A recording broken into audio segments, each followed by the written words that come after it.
Associate. Recording in progress. Paulina is a project associate for the Trust for Public Land Northwest Region. She is originally from Hawaii, where she worked as a natural resource associate for the Oahu Army Natural Resources Program, managing procurement and logistics for the organization that protected Oahu's most rare and endangered species. Although she received her BA in English with the hopes of traveling and teaching English around the world, once she got her first taste of conservation work, she knew that this is what she was meant to do with her life. When asked about why TPL and why this job career is important to her, Paulina said, as a native Hawaiian whose ancestors' lands were stolen from them, I feel it is my responsibility to be in this line of work to protect land so that others do not suffer the same fate as native Hawaiians or other indigenous persons. My career at TPL is important to me because everyone deserves access to land, clean water, and breathable air. I want to be on the front lines fighting for that. When not working, Paulina spends time with her family, enjoys cooking, and loves doing anything outdoors, camping, hiking, just going to the park. So Paulina, welcome. Hi, everybody. Thanks for that introduction. I am actually hearing kind of an echo, so I am going to go off camera in an effort to conserve bandwidth. And yeah, as stated, this panel is really about how community forests, generally have a number of community partners, but often they lack their broader capacity. So bringing in capacity building organizations such as the Trust for Public Land, the Nature Conservancy, and Western Rivers, we as a coalition thought that this discussion would be a very good way to highlight that there are resources out there to support locally led community projects. Each of these organizations brings a very different set of skills and perspectives, and we want you all to know that any person in any phase of a community-led project should feel welcome to reach out to these three organizations to gather and share resources, ideas, and to build capacity as well as relationships.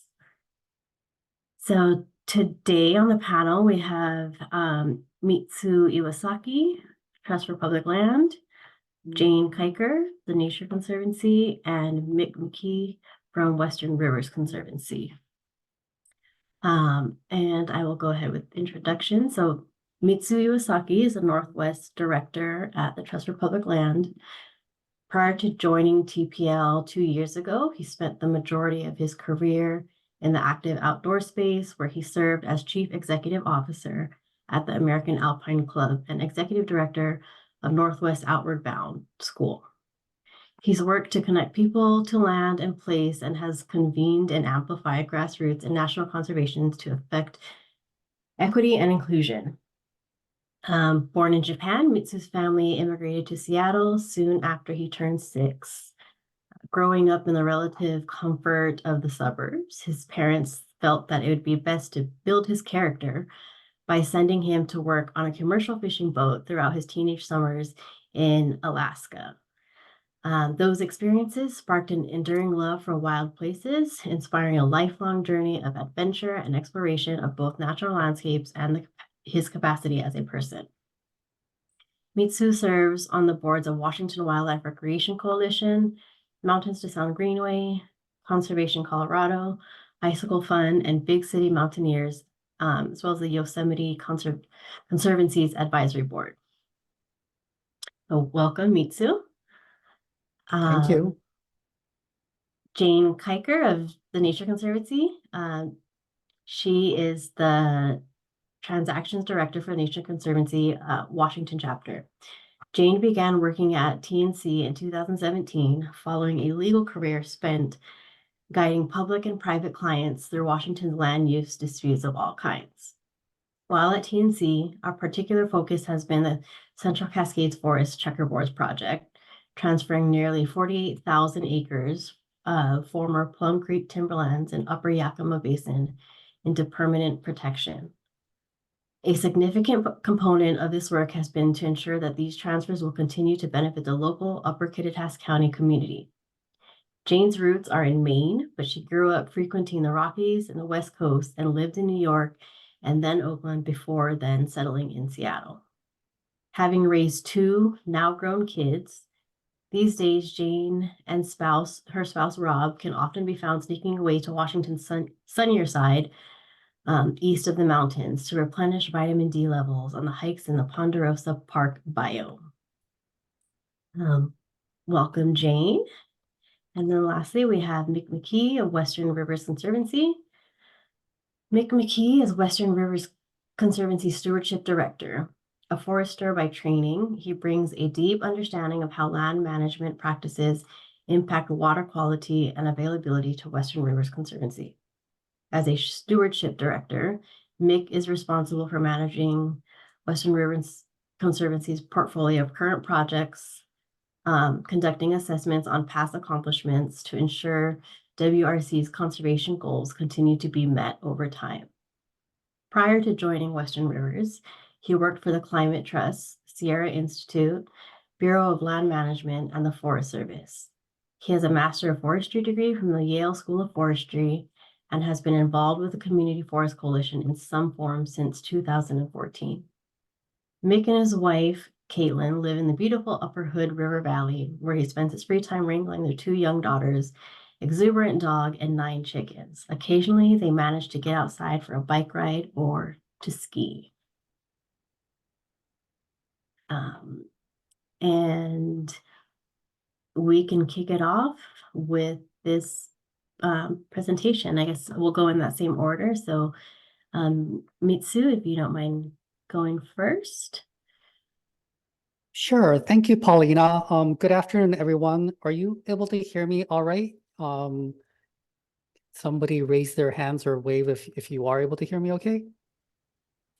Great. Awesome. Yes. Thank you. I apologize I can't be there in person today. I just had too many conflicts that just simply did not allow me to get out to Enterprise, Oregon. I think most folks know who the Trust for Public Land is, so I'll keep this somewhat brief. But the Trust for Public Land is a 50-year-old national organization. We have a vision to connect everyone living in America to the outdoors. And through those 50 years, we have conserved over, I think, 4 million acres, 5,500 projects, supported creating about 94 billion in public funds. Among the features of TPL, I'd say because our genesis is lands for people, or genesis stories is lands for people, we have an organizational impulse to elevate our partners and work in the background. I'm here now at TPL for 18 months and have started to recognize that every one of us, most of us, probably touch a TPL project daily. My bike commute, for instance, from Bellevue to Seattle, I ride across 3 TPL projects on a daily basis. As many of you know, TPL was founded on a notion that traditional real estate tools could be used for conservation, and the notion that lands are for people. And with that genesis, we believe that all of our work should be informed by communities. I often think about TPL as a community organizing organization with access to green space and land conservation as the vehicle for organizing communities. With this in mind, our land conservation work, we frame ourselves as facilitators and enablers of land transactions. And our impulse is to center on the eventual landowners and listen to their interests and needs. We rarely ever advise or recommend unless invited to do so. This impulse, I would say, has had both positive impacts on working with groups and communities, developing community forest and other community forest projects. And it also has some negative impacts like brand awareness. Majority of the people that I interact with that is not in the conservation space have never heard of TPL. Would you go to the next slide, please? As panelists, we've been asked to focus on 4 questions. How does a large NGO frame itself and work in with communities? How does our organizations differentiate a community forest from a regular conservation project? What does fundraising look like for community-led projects? And what advice, support, and partnership opportunities can NGOs provide for smaller orgs and communities? with those questions in mind, I'm actually going to choose to share at a very high level 3 recent or ongoing TPL projects that touch on the answers to some of those questions. One of those is Bear Ridge Community Forest. I know that a few of you have heard about this. Iwaka, Washington, community-led project to protect their water supply. I'm not going to get into the nuts and bolts of how the transaction came together, but more interested in having a conversation about the confidence a national organization with a regional office can bring to a community, the landowners and funders to take an idea or a dream into reality. A large organization like ours can bring, again, confidence to the landowners, the land sellers, or the land, the funders, et cetera, to make something happen. The Upper Wenatchee Lands Plan, this was actually created in 2015 to transfer 35,000 acres of industrial timber into, I would say, the community's priorities and vision.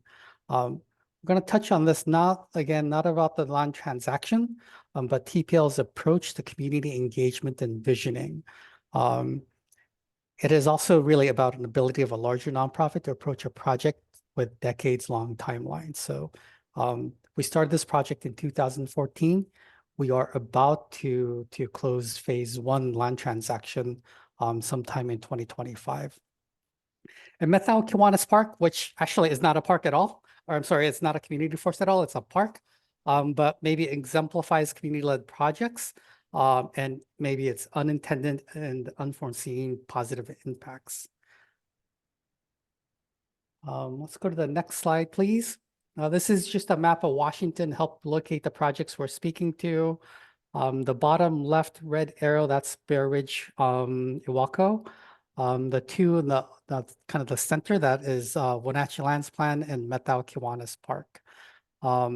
Fundamental maybe in our definition of what these projects have in common is that TPL's belief is that individuals and communities living and working in the region know best.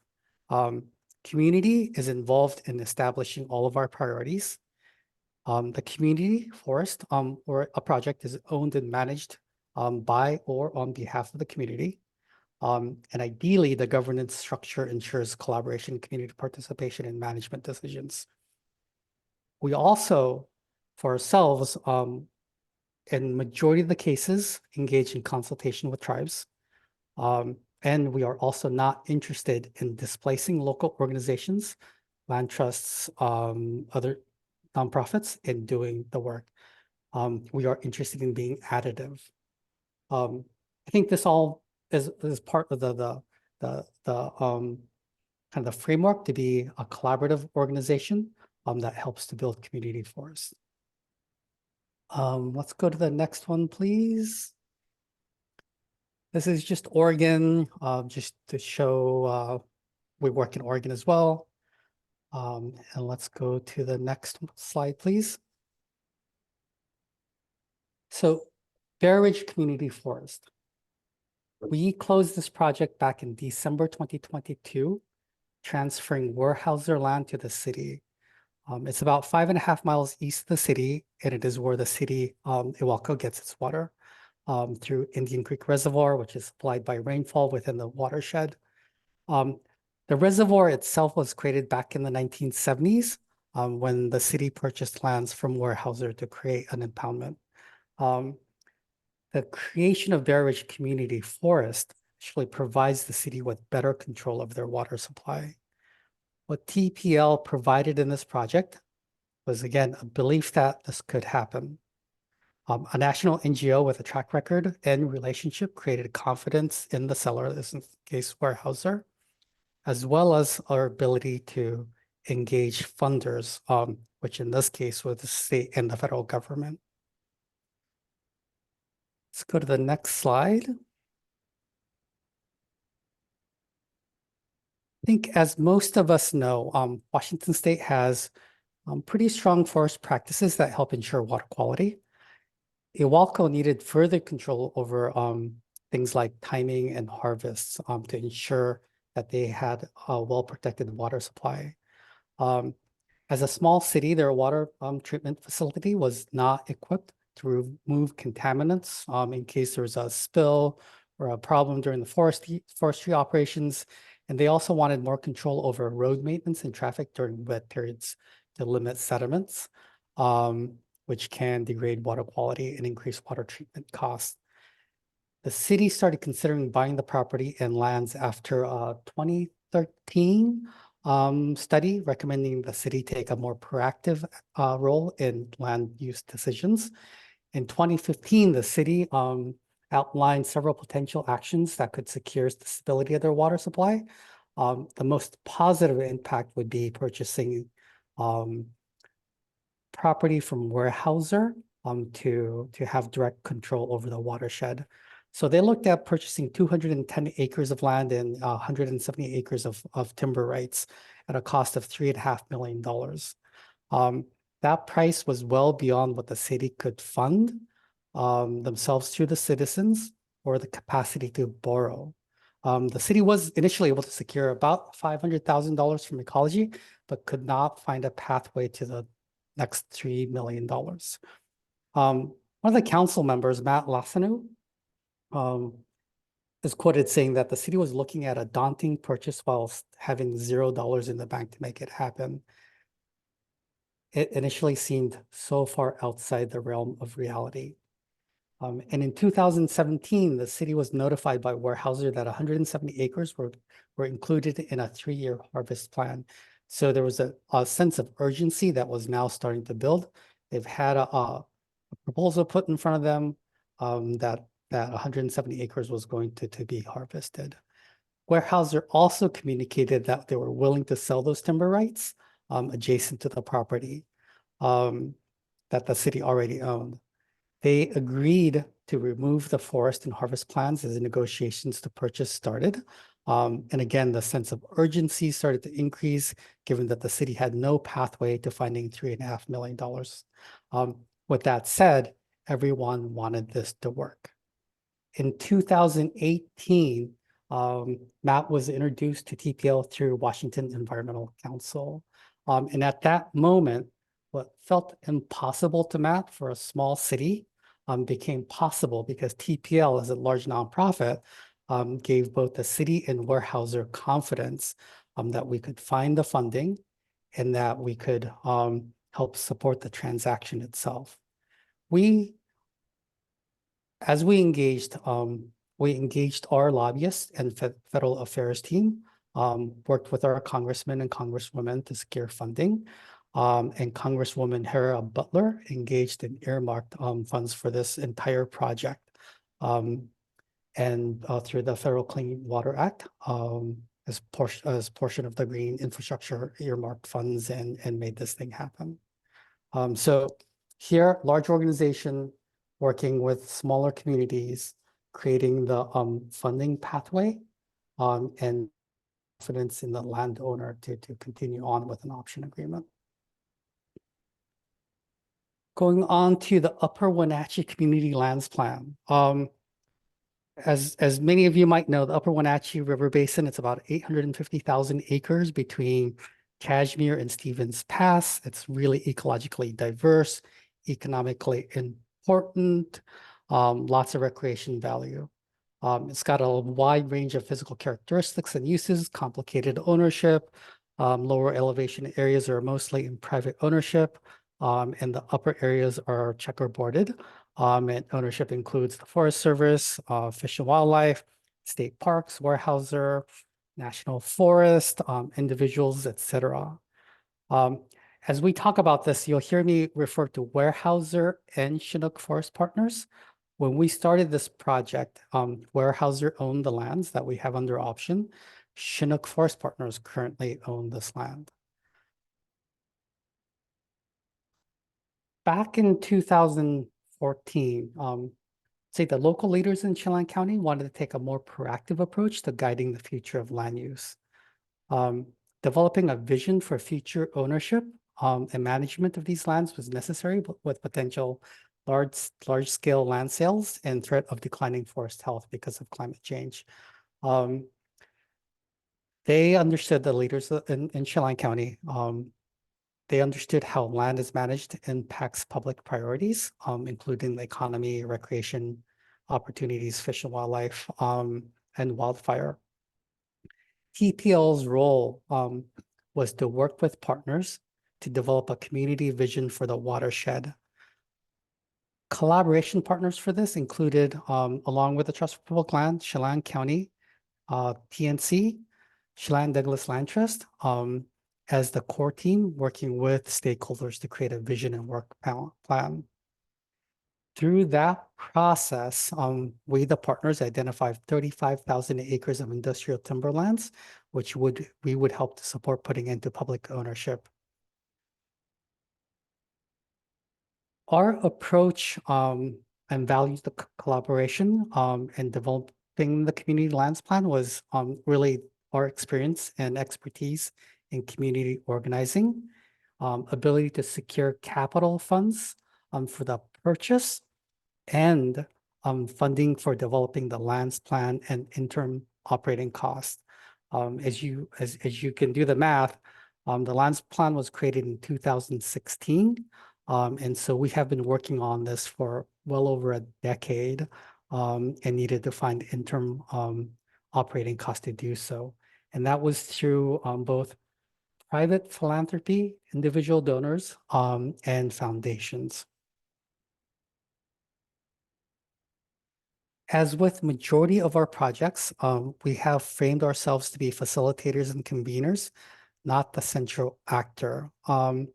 We elevated the county commissioner, in this case today it's Sean Smith, and the Chelan County Director of DNR, Mike Caputa, and followed their direction as they have direct impact on public or direct understanding of public interest and impact on public sentiment. We actually recently completed a film about this project. And this is to communicate out to the community what the lands plan is doing. Paulina just inserted a link to that film. It has taken us nearly a decade to arrive in the political condition, the funding conditions, to start receiving public funds to make that first transaction.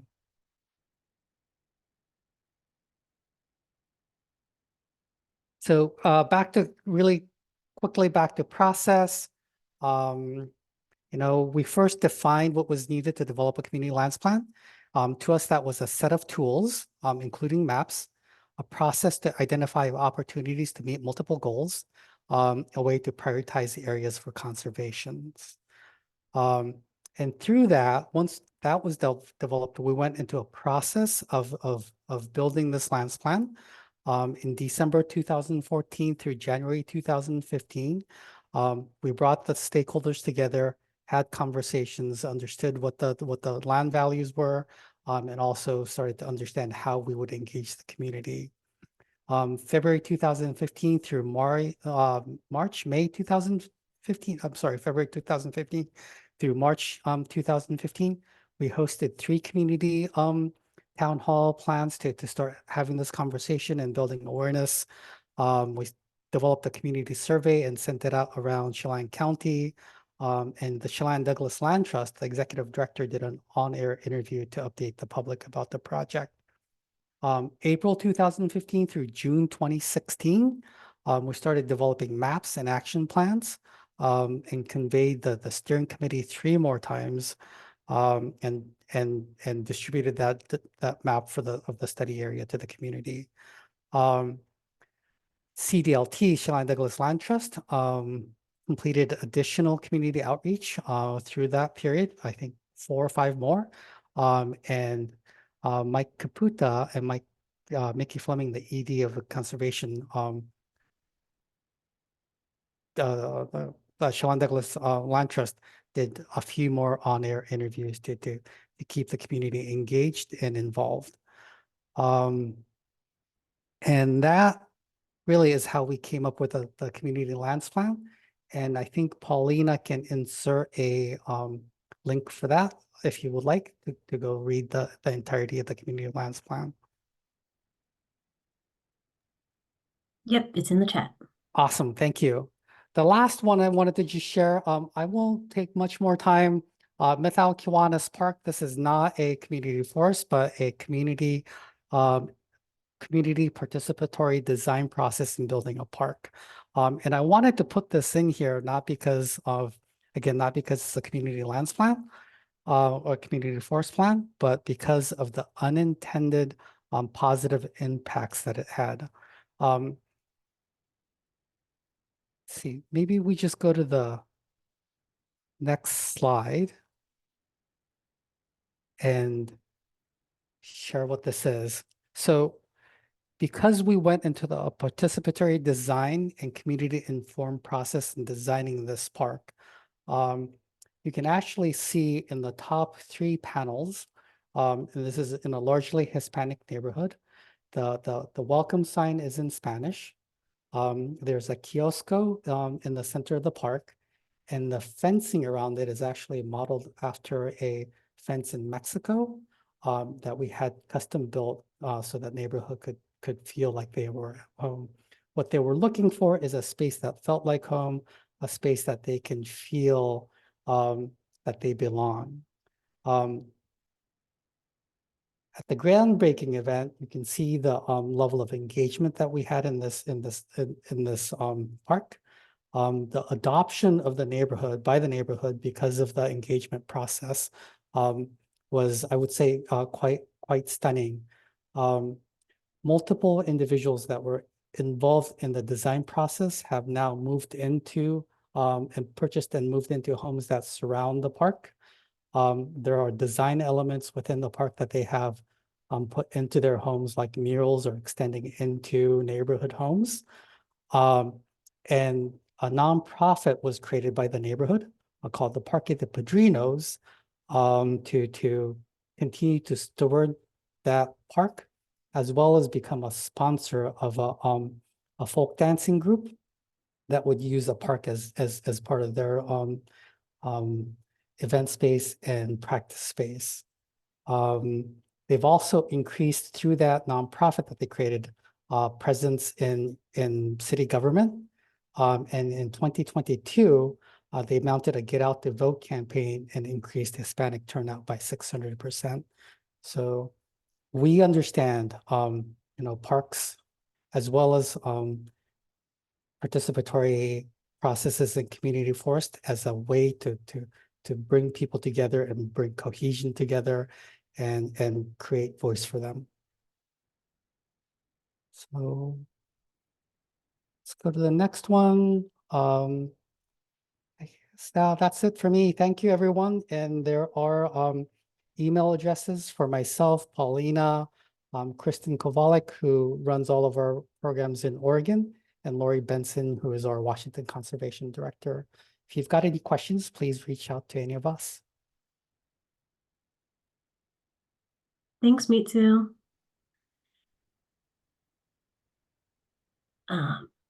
We can turn it over to the, I guess the live presentation and kick it off with TNC's presentation with Jane.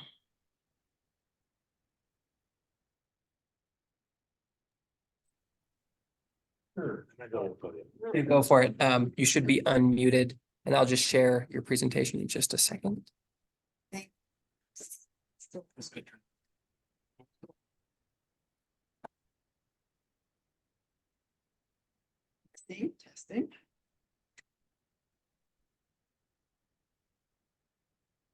Testing. Testing. No.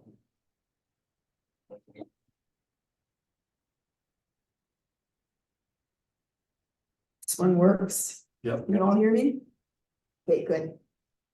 Thank you, Paulina, for the introduction. My name is Jane Kiker, the Nature Conservancy, Washington. I'm the Conservation Transactions Director. And as Mitsui already started out, I'm really glad he went first because he kind of outlined what the facilitators have asked of us, which is to talk about how large NGOs can hopefully provide support to local community forest efforts. And kind of focusing on those 4 questions that Mitsui addressed.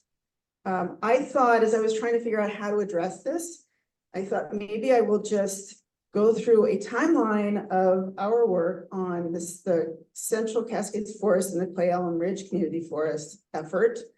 And you will hear me say frequently, TNC did this or TNC did that. And that doesn't mean we did all the work. The community did the work, but we focused on how we were helping out. So anyway, I hope I can convey how TNC was able to play the role of a catalyst, a facilitator, a consultant, a grant assistant, a researcher, an advocate, and a relations manager over the several years we've been doing this.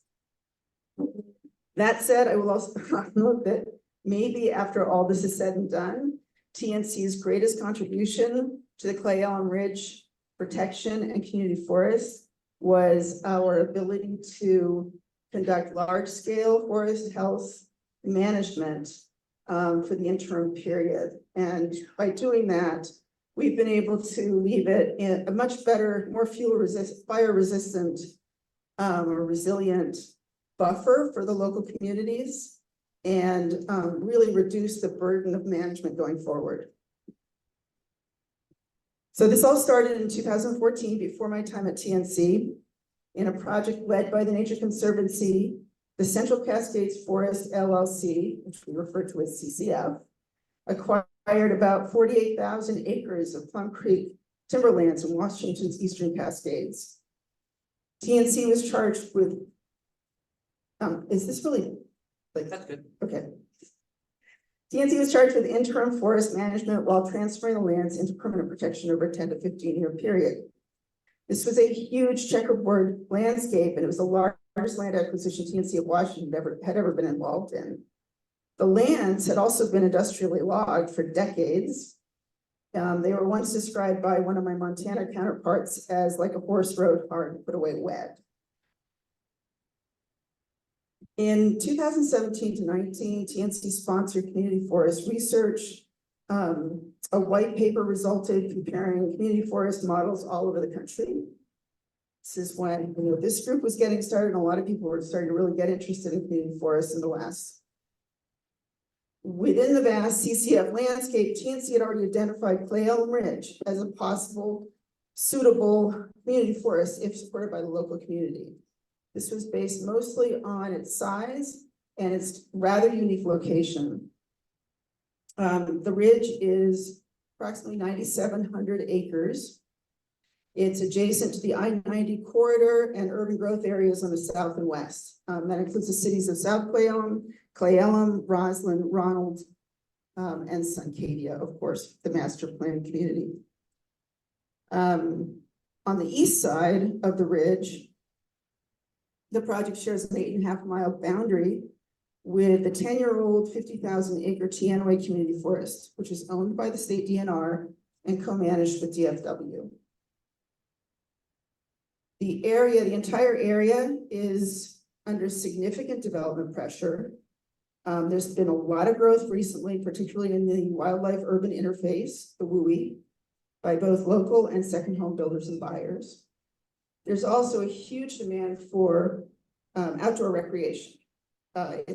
We've got representation by both motorized and non-motorized recreation interests, as well as equestrian and anything else you name it. There's just a lot of pressure on that area and that ridge in particular. The reason for this may be because it's just barely over an hour from the Puget Sound metropolitan areas. We call it a latte away. And so whatever happens with the ridge, we know that it's going to be very costly to manage because of the demands on recreation as well as encroaching development. Next slide. So in 2019, TNC used a mini grant that was kind of available to us because of the checkerboards project we were doing. And we began taking local stakeholders and decision makers on tours of community forests around the country. We went to Montana, we went to the New Hampshire White Mountains and Maine, and then we went to Hood River County Forest in Hood River. Following the tours, TNC brought stakeholders together at the Teanaway Grange and asked them to start discussing a potential community forest in Clay Elm Ridge. Unanimously, the Checkerboard Partnership Planning Committee was formed by those stakeholders, and we call that CPPC. Sorry about the acronyms, but I'd be dead without them. So CPPC is an inclusive team of community members that's united in discussions around permanently protecting 27,000 acres of Kittitas County forests. To date, CPPC has held over 50 monthly meetings in support of a community forest pathway for the ridge. Later that year, TNC supported a National Park Service grant application for CPPC to do community outreach and planning, leading to a community survey and a website. During this time, TNC also supported CPP's efforts to start exploring different governance, ownership, and management models for a community forest on the ridge.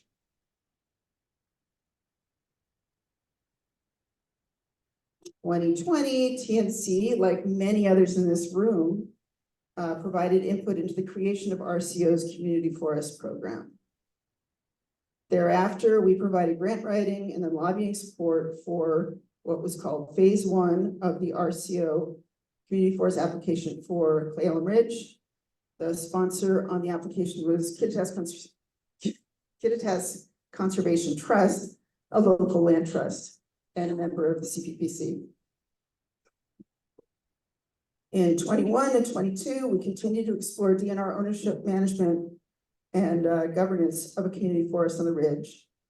And during this time, the Yakima Basin Integrated Plan also provided key support for the project, recognizing that protecting the ridge would benefit the Teanaway watershed, which it had protected through the 2013 creation of the Teanaway Community Forest, and thus the entire Yakima Basin. YBIP, as Yakima Basin Integrated Plan is known, brought engagement in broadening rings, and importantly, reconnected the Yakima Nation to the project. The Yakima Nation was also a member of CPPC. However, they're not a primary supporter. They support it. They have a lot of other priorities, I would say, as in land acquisition and land protection and land access in other places, but they've been a really great partner on this project. By May 2022, DNR had clearly emerged as a popular choice for ownership and management, with co-management by DFW, perhaps as an extension of the Teanaway Community Forest. DNR at that point conditionally agreed, but it was conditioned on additional O&M funding for community forest management by DNR, and also project support from the local county, Kittitas County. Next slide.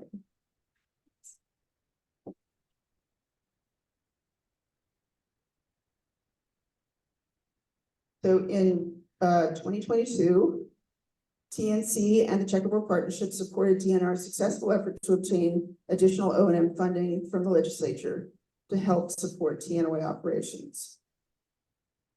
TNC and YBIP then contracted land use and economic consultants to do an economics benefits analysis that was intended to help the county identify areas where the community forest pathway might burden rather than benefit the community. And the intent was to meaningfully mitigate any impacts that were identified. Last year, this project evolved into a memorandum of understanding that was negotiated between the state, DNR and DFW, Kittitas County, TNC, and Kittitas Conservation Trust to work collaboratively to find solutions to concerns identified as possible hurdles to the county. The MOU is currently being implemented and will probably be implemented through 2024. Sorry. Another thing TNC did last year was to submit an IRA Forest Legacy Grant proposal for DNR acquisition funding for the entire ridge that would be matched by RCO Community Forest Grants, phase 1 that we already had, and a new phase 2, which was just submitted last week.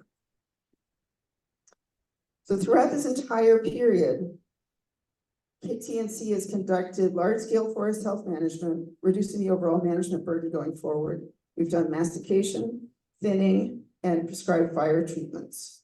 Last winter, we concluded a 300 acre commercial thinning project at the south end of the ridge, which wasn't very lucrative, but very important. We also conducted scientific research to help inform long-term land management on the ridge and in the area. And this included not only a wildlife camera project, which has been fascinating and a lot of fun, but snowpack research, which actually shows a connection between forest health treatment in these forests and a longer snowpack duration, especially on northern facing slopes.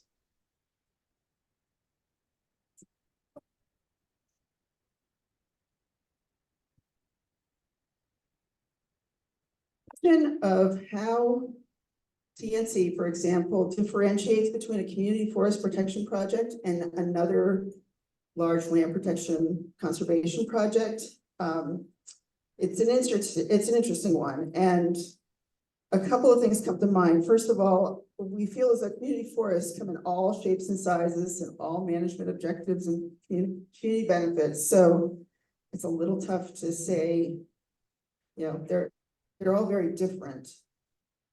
And I think these four kind of common themes are what's true of all community forests as far as we're concerned, and that is that there has to be community access, there has to be community involvement in decision-making and management, there have to be community benefits, and the land has to be protected from conversion.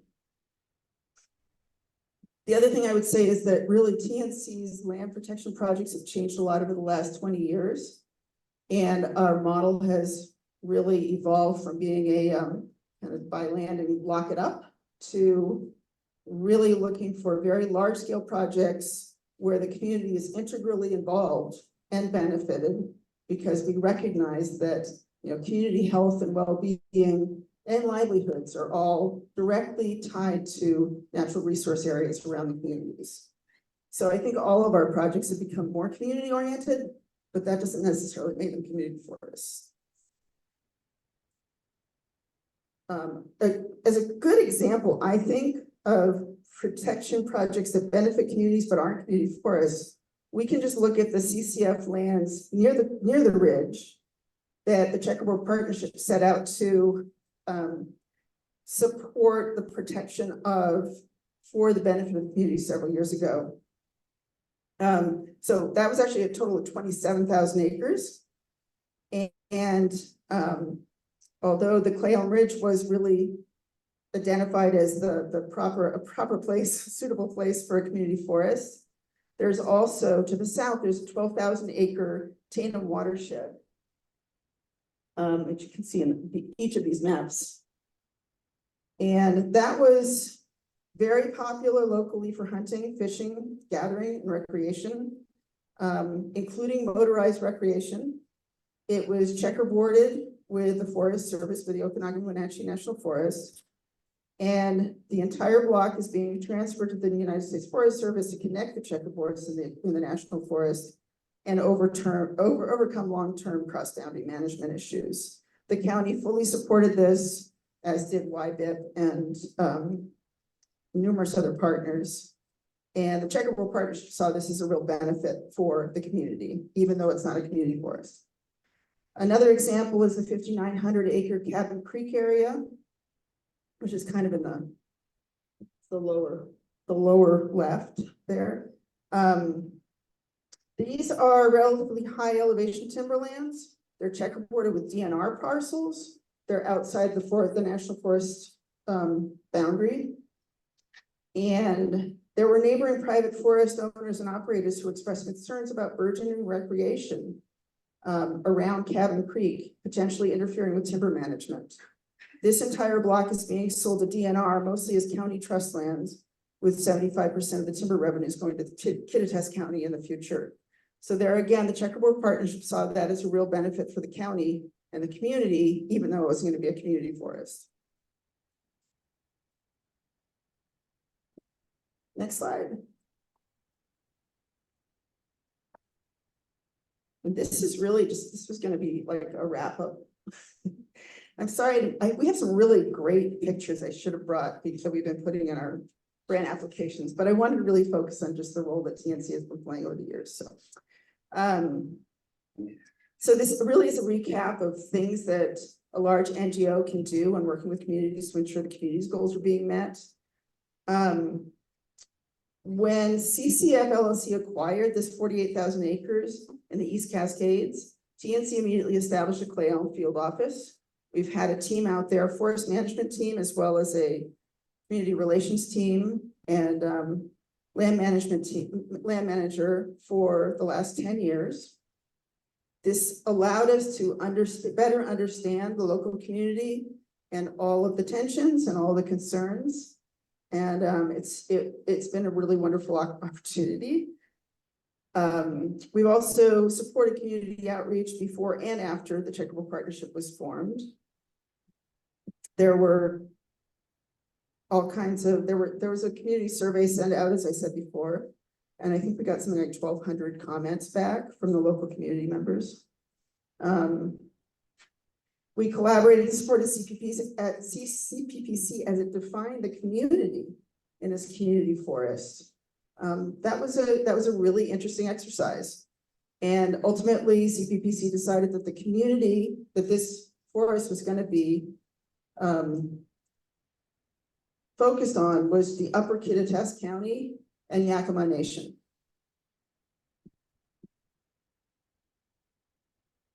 Helped identify possible workable ownership and management strategies, but then we supported local processes for determining the best ownership model and management objectives.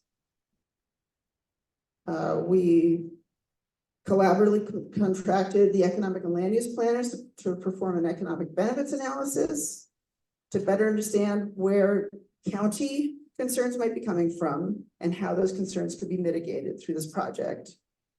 And as part of that, we're also participating in a memorandum of understanding that was negotiated with the county and the state and KCT to work through these diverse stakeholder concerns, attempting to mitigate community impacts. Finally, I will say that we did, I won't go into the whole, the grant strategy, but we did provide a lot of support on the grant writing. And then finally, we are also scoping and supporting will support a private stewardship fund going forward that will be, the idea is that it will be set up to be accessible by DNR and DFW in order to further implement their management plan for the Channel Community Forest if it's expanded. So this is another way that I think large NGOs should be helping. Community forests are always going to need a lot of O&M funding. And I think sometimes we focus too much on the acquisition and we forget what it's going to be like going forward. And it's an incredible vehicle for the community to have working forests, but it's also just, it's a perpetual commitment by the community. So any support that can be provided at the beginning as an endowment could really help.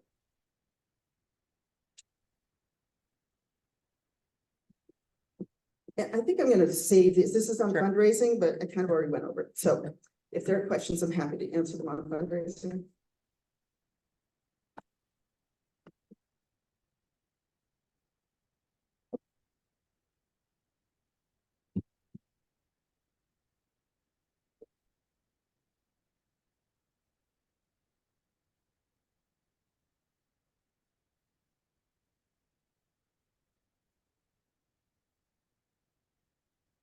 Okay, last one.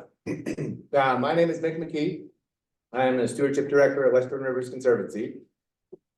I am here today to share with you all our project called the Blue Creek Salmon Sanctuary and Yurok Community Forest. A real quick introduction to Western Rivers Conservancy. We're a relatively small conservation organization. Our mission is to acquire and protect outstanding lands along the great rivers of the West. Our objectives are to protect fish and wildlife habitat, and create compatible public access points. We are headquartered in Portland. We have offices in Seattle, the Bay Area, and we have a roving rover in the interior west somewhere. So probably landing in Montana. Next slide, please. I wanted to start with a little location context. This project is in Klamath, California, which is like just a little bit outside of what I would consider the core Pacific Northwest community forest area, but not much. It's at the mouth of the Klamath, so maybe 50 or so miles down from the Oregon border. And then our partnership context is the Yurok tribe. And the Yurok are the largest federally recognized Native American tribe in California. And similar to the last two presentations, I think the underlying theme is that while all community forest projects might be a little bit different, they often take a long time. In 2003, Green Diamond Resource Company approached Western Rivers Conservancy to see if we could help facilitate the sale of some industrial timberland that had conservation and cultural significance to the tribe. We thought that was a pretty good idea. So we turned right around and met with the tribe, and they shared with Western Rivers this concept of a tribal park. And it was really three pillars. One obviously was acquiring ancestral territory for Yurok management. But the other two were working in tandem with California State Parks and the Park Service and Forest Service for the tribe to manage those lands within their ancestral territory. And 21 years later, it's remarkable how much of that vision has been achieved at this point. So yeah, this concept plan made it immediately apparent to Western Rivers Conservancy that we were very aligned with what the tribe's visions were. And 21 years later, we're still working together to get the final piece of property over the hurdle. So to say that this is one of the most complex and important conservation projects, I don't think is an understatement at all, especially given the final conveyance is happening right at the same time as the Klamath dams are coming down. So it's really remarkable. Next slide, please. Like many complex projects, we did this one in multiple phases. Our first phase closed in 2011. It was about a little over 22,000 acres in the upper river region of the Yurok Reservation. Not too far away from where the Trinity and the Klamath come together. And it protected all of these various watersheds, which are names to you all and probably not much more than that. But they're significant to the Klamath. And we were able to accomplish this by securing an almost $19 million loan from the Clean Water Revolving Loan Fund. We did that, one, because we were able to convince the Water Resources Board that tribally owned forest land had significant clean water benefits. And as a tribe, they were an eligible entity for those funds in the state of California. And that too, in 2011, before the carbon markets really existed, we were going to be able to repay that loan with carbon credits and sustainable timber harvests. And they went for it, much to our, thankfully, I guess, just thankfully. And that was the first, that was our big lift for establishing the first phase of the Yurok Community Forest. Next phase, please, or next slide. Next phase. Phase two. Phase two was remarkably more complicated. Five closings over almost 5 years, much more expensive, primarily because a lot of this land was closer to the mills. And so the operations costs were reduced. But also we got closer to the coast. And so redwoods started to show up and the value of the land increased substantially. I could probably give an 1.5 hour long talk just on the different funding mechanisms here and how we managed to do this. But ultimately, 25 almost 1,000 acres and another $37 million of funding secured. So next slide, please. And this phase soup is what the final project looks like. 47,000 acres, almost 3.5 times the size of the island of Manhattan. We established the Blue Creek Forest and Salmon Sanctuary, which is all of the Blue Creek watershed that was in private ownership at the time. And I'll talk a little bit more about that in a moment. And the Yurok Community Forest at a little over 32,000 acres. But most monumentally is returned Yurok management presence to the tribe's ancestral territory and Yurok presence on lands that they had largely been excluded from for a long, long time at that point. Next slide, please. So the community forest, there's really one of the two management units here. And the primary goal of the community forest is to be a job creator and an economic engine for the tribe. Like many Native American tribes, the Yurok live in a economically disadvantaged census tract. So their jobs are few and far between. And the opportunity to manage a large forest, tribally owned forest, and create new natural resource departments and staff those departments has had a pretty profound economic benefit to the tribe. And ultimately, this community forest was the tribe's vision. Western Rivers, we were kind of just along for the ride and as a partner. It is, of course, first and foremost a mandate in the Yurok Constitution that they acquire lands within their ancestral territory. But there were other more personal issues here too. There had been a history of herbicide use near tribal drinking water sources, and that had been a big concern for the tribe. There had been large clear cuts in culturally significant areas to the tribe, and that was something that they were looking to end. And then there had been substantial loss of wildlife habitat for culturally significant species. The management objectives for the community forest, well, economically driven, still exceed what is allowed under the California Forest Practice Rules. And that's particularly true around herbicide use. And, there are pros and cons to herbicide use, but that was a decision that the tribe made, was not to use it. The other two big differences are limiting clear cuts to 16 acres and really moving all of that former industrial timberland into an uneven age management regime. And then significantly expanding the riparian buffers, particularly on Class 1 streams in California, which are fish-bearing streams. The Yurok, they're a salmon people, so protecting the salmon habitat was critical to them. And so they worked with the Bureau of Indian Affairs to develop a forest management plan. And the ultimate goal of that is that all of these lands will eventually be transferred into trust for the tribe. Next slide, please. I have to, even though it's not part of the community forest, I have to mention the salmon sanctuary. Blue Creek is one of the most significant, if not the most significant, tributaries to the Klamath River. It's at river mile 16 from the mouth, and it's particularly important for fall run Chinook because it's a source of cold water. And as these fish come up from the mouth and move on to the Trinity and the Scott, almost all of them, not just the fall run, but almost all fish stop at the mouth of Blue Creek and cool their body temperature. And in the fall, that can be as much as up to 8 degrees. So it's a critical stepping stone to getting further up, past the other tributaries and now above the dams. Our goals in the salmon sanctuary are to restore the old growth forest structure primarily, to protect and enhance Blue Creek. It has a significant potential for replacing large woody debris in the stream and floodplain reconnection.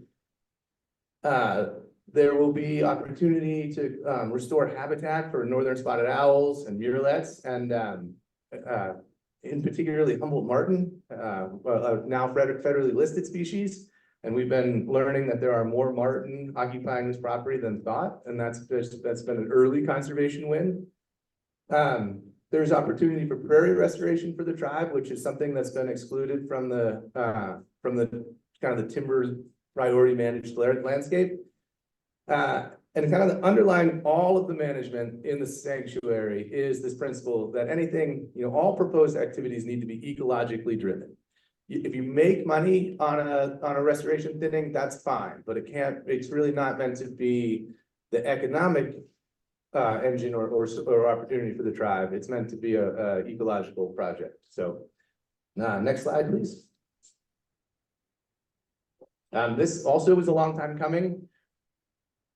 I should say that of this almost $60 million that went into this project, only about 8 million came from public agencies. The rest was either debt or raised through new market tax credit programs, which is kind of debt, or donations from foundations.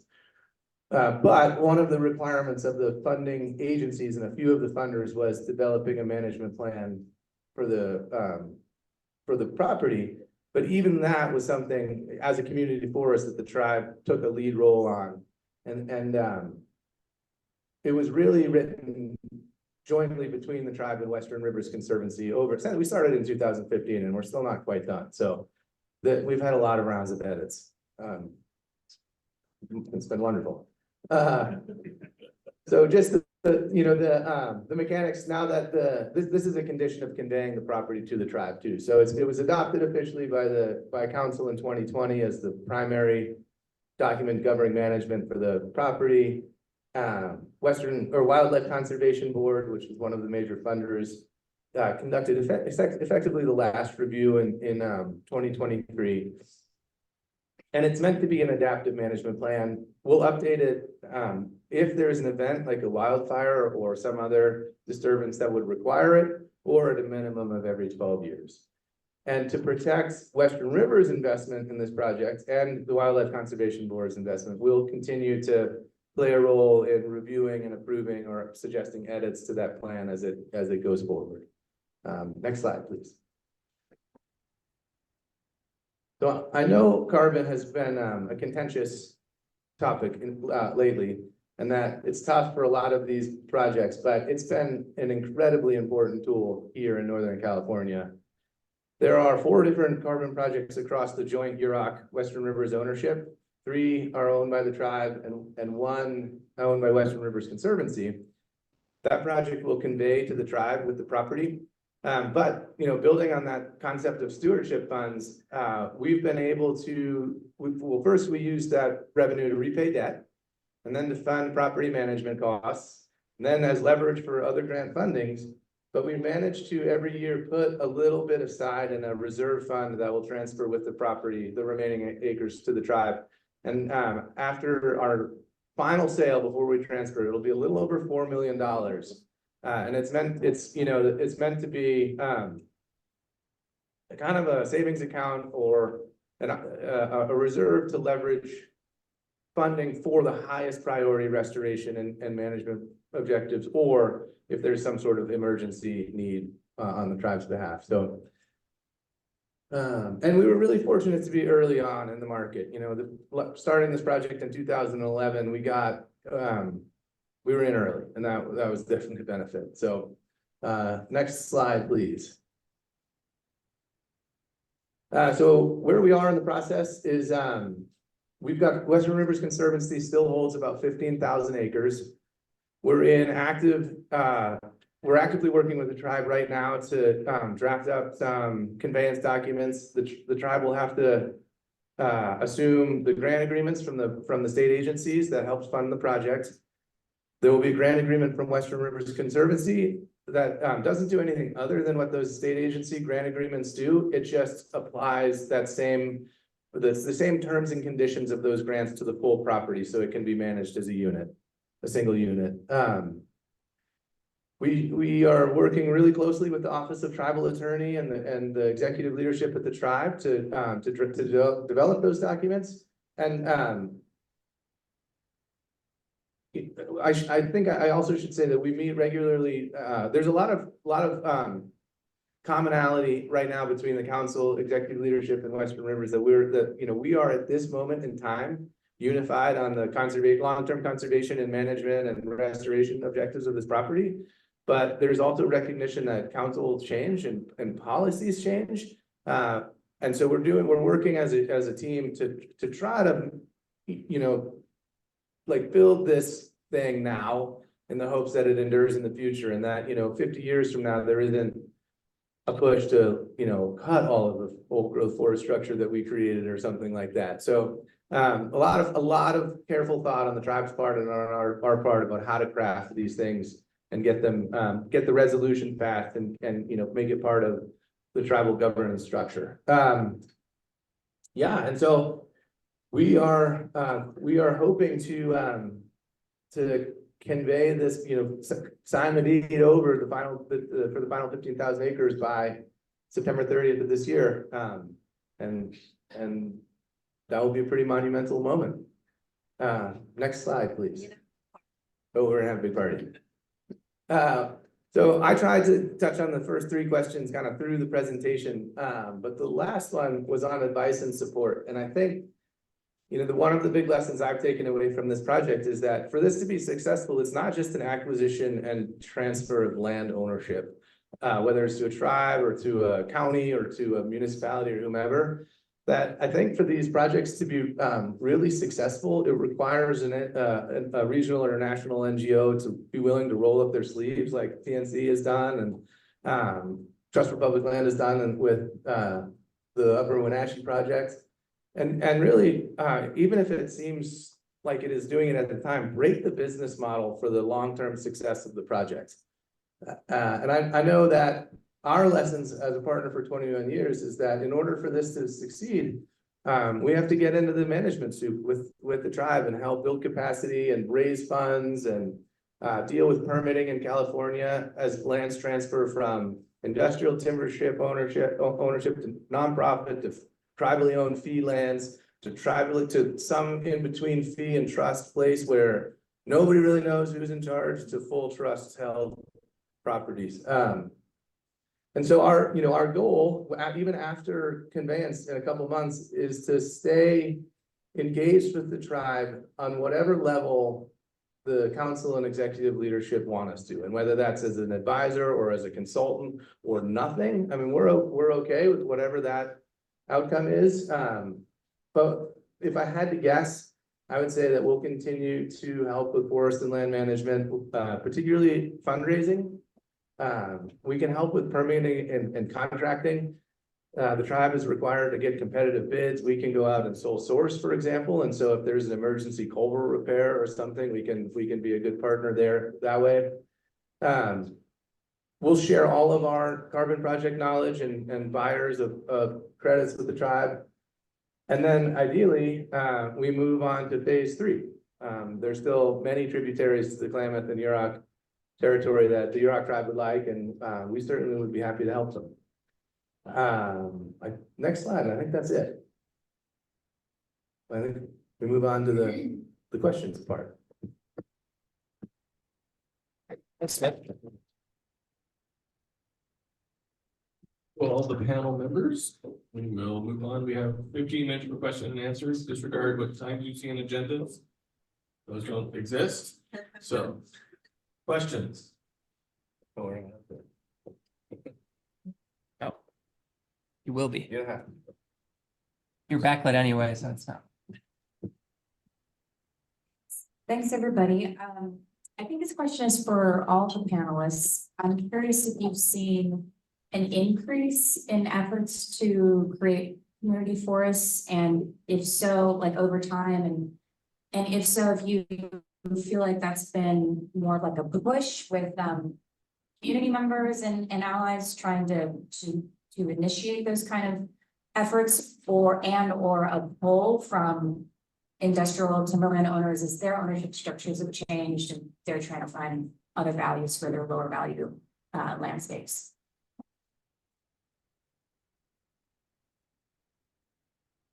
I'm happy to go.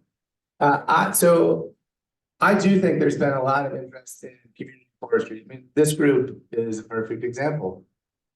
The first meeting in Skamania Lodge, or my first meeting, was like 8 people.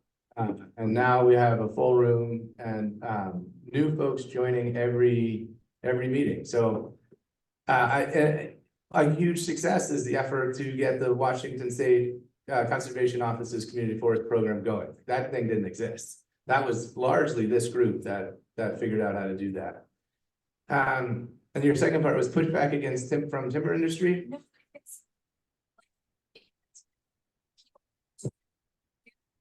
Do community forests I'm hearing the commonality that, I think that is a common, often, a commonality with these kind of forests that they used to be timberlands, industrial and timberlands, where they those ownerships are looking for higher value, you know, they're pulling away their lower value properties, and so they're maybe looking for opportunities to sell them. So, and I heard Nick, you had the comment that it sounded like where Green Diamond approached the tribes saying, hey, we are interested in selling.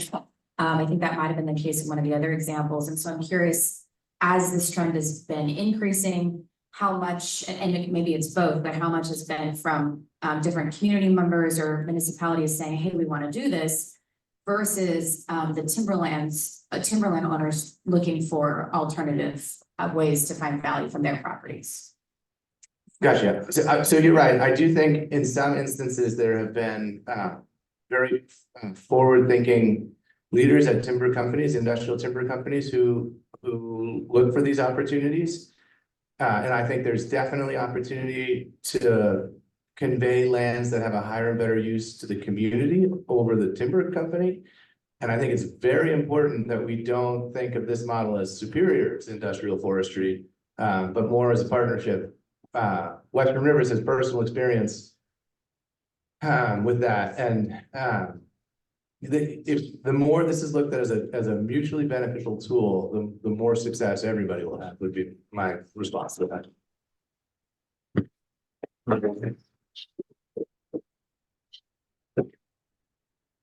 I have to agree with Nick, but I think it's a little bit of both, because I do see, and I don't understand like the forest industry and why this is happening. That's not my role, but as large industrial timber companies are divesting of lands or are looking perhaps to turn them over to their development, like residential development subsidiaries, there is definitely like a growing threat to rural communities. And I think so. I'm not sure what order it comes in really, but clearly that's, as people become more familiar with the community forest notion, I think that's kind of the obvious answer. And I think large NGOs stepping in like TPL with the Upper Wenatchee community lands and TNC with Plum Creek. And I mean, there was definitely a niche we could fill there. Like, you know, you could, as we say, we like to say, we press the pause button on development of those lands, conversion of those lands, while we continue to manage them and looked for these like more community-based solutions for their protection. I think that I heard two questions in there. One was around, do we see more community forests? And the other one was around lower value lands from industrial timber becoming community forest more so than high value lands. I think that's what I heard. To that first question, I think it's actually happening across America.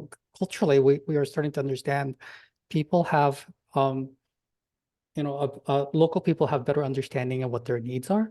And rather than, large organizations like ours informing and telling folks how to protect their lands or conserve their lands, we are, as organizations, as a community, learning to listen to those communities instead of large organizations informing how folks should manage lands or protect their lands.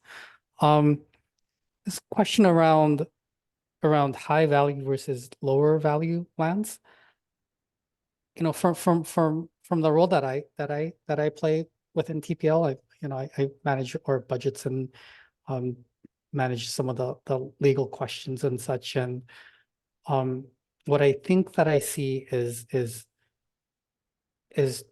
industrial timber and investments in high value lands are more difficult for an organization like ours, like TPL, to purchase, because it might create private benefit. And as a 501c3, and other organizations have other tools to overcome that. We don't have that tool. As a 501c3, I cannot create private benefit.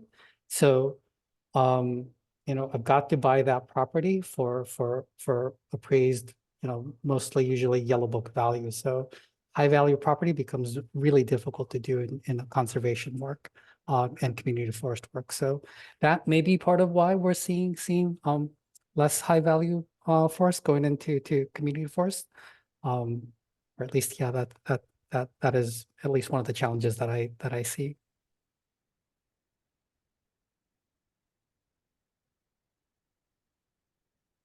Each of I like half a second.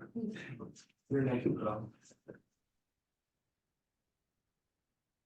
I'm curious, Mick, if the carbon program or project with the Europe tribe could be replicable on other community forests and or if you think it's too, you started it in 2011, a lot has changed in the carbon markets. And I'm just curious if that could be a model for some of the other community forests to kind of do what you all are doing with, just putting money away, saving and investing in the sustainability of that. Can you repeat that question? Sure. The question was, could Western River's use of carbon revenue be replicated or serve as a model for other projects? And I think the answer is probably no. I think that the landscape has changed, both with the methodologies and then the use of offsets in the state of California. It might work in California. It might work in Washington if that carbon program doesn't get overturned by the ballot initiative. It certainly could be a source of revenue over time, but I don't know that. I think it would be very difficult to have the same. Well, I should say with things stand currently, it would be very difficult to use it as to the same extent with the acquisition and debt service again.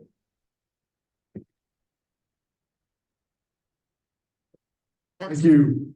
I really appreciated all three presentations because it struck me too, there's been a big evolution in the commitment by environmental NGOs to really work collaboratively with the communities to achieve a broader range of community goals, values, and benefits. And so I want to tip my hat to all three of you. I thought that was great. I'm curious if to what degree do you see your ability to assist in, so like out here in Eastern Oregon, there's a lot of opportunity to do a lot more community forest, at least from the community's perspective. But it may not have high conservation value. And are those deals still possible if they don't sort of rise up in terms of biodiversity, wildlife, fish, etc.? You repeat that question, or at least a part of it. Sure. The question was, there's lots of opportunities, at least from the community perspective, for more community forests. And does the lack or there only being a minimal amount of conservation value in these community forests mean that large NGOs are less likely to get involved and support? And that's a really tough question because, I mean, for me, I feel as the Nature Conservancy has really been evolving away from just like specific species protection and, they want to do much more holistic kind of landscape scale conservation, and that does include more and more recreation and other uses. We absolutely see that forest restoration and forest health treatments, especially in Eastern Washington, Oregon, and elsewhere, are instrumental to conservation. And there's the whole carbon question too. But I do think it's going to be an ongoing question about where we draw the line, where the line is drawn between supporting just a whole lot of rec and where that is attracting too much from. And I just want to jump in. I'm not talking necessarily about projects for recreation. Mhm. So more projects that would be, again, for sort of a broad, sustainable working landscape perspective, allowing for stewardship, but and range management and everything else that you saw today on the East Moraine. But it may be sort of away from the salmon habitat, may not have endangered species, it may not have something of particular interest to a conservation focused group. But it's still very much about large landscape conservation, restoration, stewardship, not just about recreation. Yeah, thanks for the clarification, because my head, like right now, my head just goes to recreation. But that's where I've been working, but no, I think it's really important to recognize that we all recognize how everything is connected now. And I know that speaking for the Nature Conservancy, that maintenance, maintaining a, rural resource industries and supporting sustainable forestry is an absolutely, it's a huge strategy of ours. So no, I think that's absolutely incorporated in our work going forward. And yeah. Here's the articulate response. She's contrarian. Western River's approach to community forests is that a community-owned forest, we seek a long-term steward for our projects. Right? We're a bridge owner, and we would see a county, a municipality, a local land trust, a watershed council as an excellent long-term steward for a community forest. But we're a river conservation organization, and we need to be able to tie that back to some water benefit somehow, whether it's drinking watershed protection, buffering a drinking watershed, but ideally some direct river frontage piece. Doesn't have to have a charismatic species in it. Water is enough. Water is important. For the Trust for Public Land, our mission actually centers back into people. So we exist to connect everyone to the outdoors. So this question about working landscapes, non-forested areas, we would work in there, and we would help to support conservation efforts or non-conservation efforts, or really connecting people to the outdoors. With that said, the challenge becomes funding for that work, at least for in my experience, where we are very good and experienced at finding funding for conservation work. I am not, and we are not as experienced and capable at finding funding for, say, working landscapes way out in Eastern Washington. So, yeah, complicated question. Yes, we would do it. And it would be more difficult for us to figure out how to fund the projects. Thank you. Pertaining to your carbon project, it sounds like that's listed within the California compliance market. Is that true, or is it a voluntary project?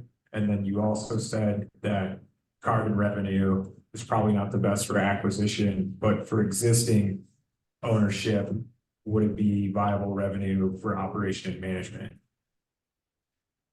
You want me to repeat that, Justin? The folks online should be hearing this mic too. Okay. Yes, our project is a California-based project. It comes down to scale, right? The big hurdle is project development costs, and then the volume of credits you're able to generate on your property. If you have enough property and you can figure out how to fund the upfront costs of development, then it's a great passive source of income. And for many community forests, maybe not all, but many, I think it would dovetail very well with the management objectives. And so it wouldn't be a series of trade-offs. It could be a complementary program.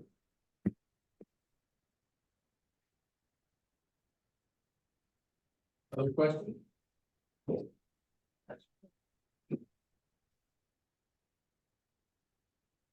So it was wonderful to hear from all of you about just the collaboration that's gone on between many different organizations, hearing about land trust collaborating is close to my heart. And it's great to see that. I guess I'm curious just for each of you in terms of high level takeaways of what helped, especially over so many years for these projects to sustain positive collaborations, especially with multiple kind of lead entities on these projects. And what do you think are those recipes for success that we should take away? I like that question a lot. I would say, and this goes back, this is like our experience, I think, on Cle Elum Ridge and the Central Cascades, but also goes back to something I learned in Montana on the Blackfoot Community Conservation Area several years ago. And I know that we've learned that we can do a lot of things virtually and remotely now, but in-person meetings are really awesome. And like in-person meetings one-on-one. And I remember being told by the Montana folks how, they just, their local, like sort of advocate, Hank, went from kitchen table to kitchen table all around the area and just talked to people. And I think I saw that some in the outreach that the Checkerboard Partnership was doing. And I should go back, and the Checkerboard Partnership included all kinds of different interest groups and like state staff, state agency staff, and a county council, a county commissioner. And so it's a very like broad group. But and then I think that takes us right up to today, where we're participating in this MOU.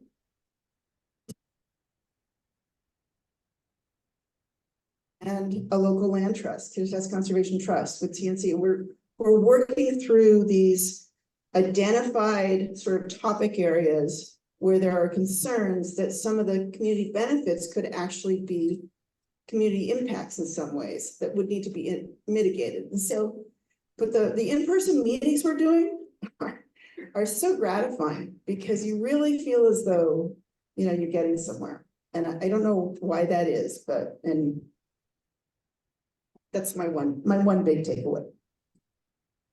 I don't have anything to add to what Jane said. That's right. It's showing up. I actually did not hear the question.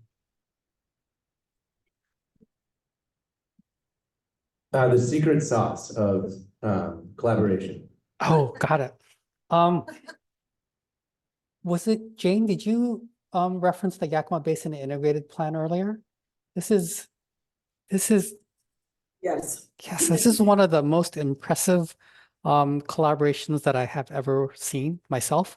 And we're working on a YBIP project currently called Spring Ranch, conveying 3,800 acres to Kittitas County, Fish and Wildlife, Yakima Nation, Bureau of Reclamation. And these are groups that typically don't come around a table together and work together. And started back in the late 1970s. They sat around the table for a decade trying to figure out how to work together, and recognize that to become drought resilient, to protect the way of life in Eastern Washington, that none of them are going to get what they want, but they can get what they need. And that sense of collaboration and that idea and the relationship, as Jane said, of them sitting around the table together for 3 decades, has shown up today, and these interest groups sitting around the table saying, you know what, we'll figure out a boundary line together and we will give up components of what we want to ensure the project moves forward. So yeah, Yakima Basin Integrated Plan is a great place to look towards incredible collaboration. Great, thank you. Jane said he has a thought that can be talked about over beer, but doesn't have to be answered now. No pressure.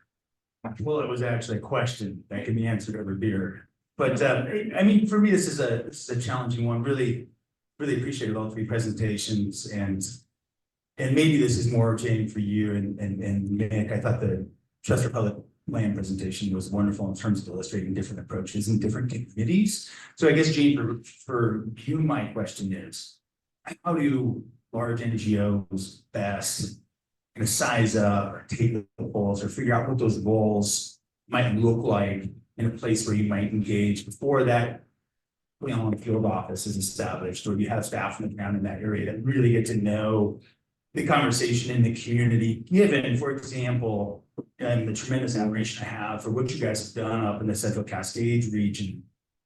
Yeah, we have 2 state-owned community forests in the state. That's a very different experience as anybody that's ever talking about this knows. I have opinions on down in the Klickitat Canyon area where a lot of community involvement to get management plans developed and then no implementation of action.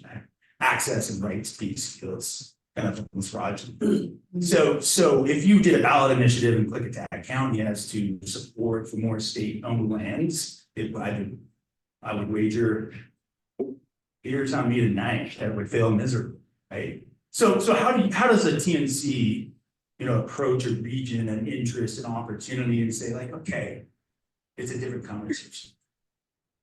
Answer that tonight. Are you buying me a beer? Yeah, and then even thornier one, Nick, that I don't think you ever gotten to is, working as you guys kind of look at Europe and not knowing that geography. And knowing that many of our rural communities have, mixed communities, tribal and non-tribal community members, we just value hearing about that experience and what that felt like for non-tribal community members. And as we all know, there's an awful legacy of forest removal, et cetera, for tribal communities. In my opinion, community forests are about inclusion, right? So how do we have the most inclusive model of land ownership and management that we can advance, that advances interests of tribes, but also isn't, a regional large NGO kind of picking winners. You want that now or over beers? We will buy you a beer also. We need to take a 5-minute break. I want to thank the panel so much for presenting today. We're going again at 2:50. You're like 4.5 minutes. So we have a cookie in the back, the restrooms, and we'll get the next panel up. This is my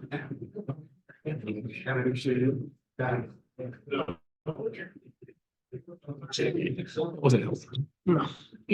Sorry. Knew it wouldn't be. I know. Sorry, just we want to hear about the Clickitat issue. Yeah. Yeah, even if I want to go back, I just don't know. So no one was on, no one. Okay, yeah, thanks for everything. Thank you for your help. Feel free to take and water and stuff. I'll see you again. Yeah.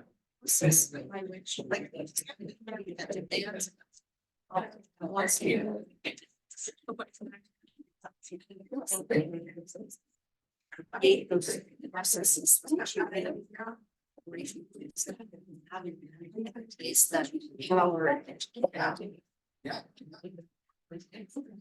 And the landscape and then expand that.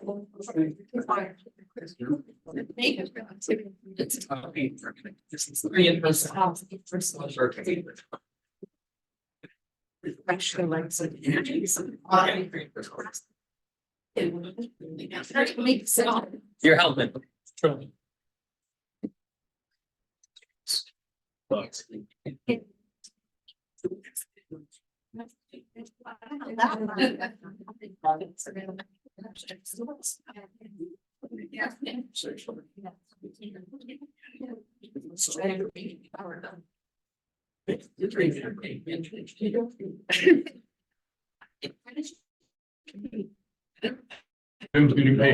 Hey, John. Jim's gonna go first. Okay, And then, and that is perfect. Thank you. we'll probably get you contacted on time. Okay, and I mean, our goal with this, right? There's gonna be questions. Sure. So, thanks, Pat. We'll go quick. I always associate Brown. But we have, it's fine. Frank Jr. signed us about moving to. I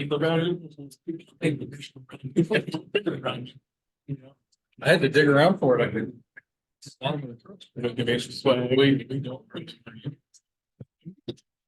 That's what I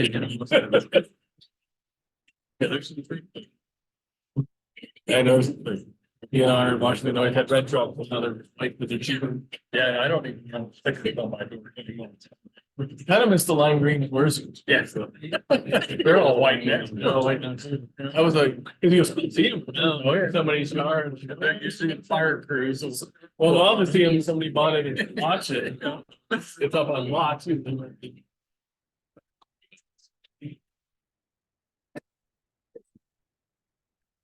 hopefully. I'm on tour.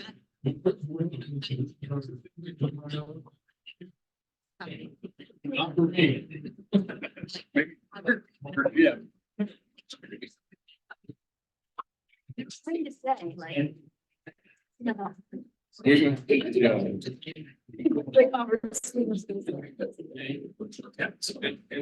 it's fair because we get public facility. I'm trying to create.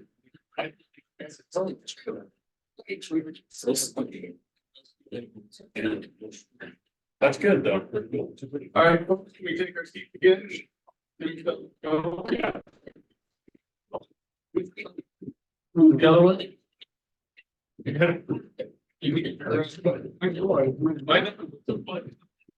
Battery maybe?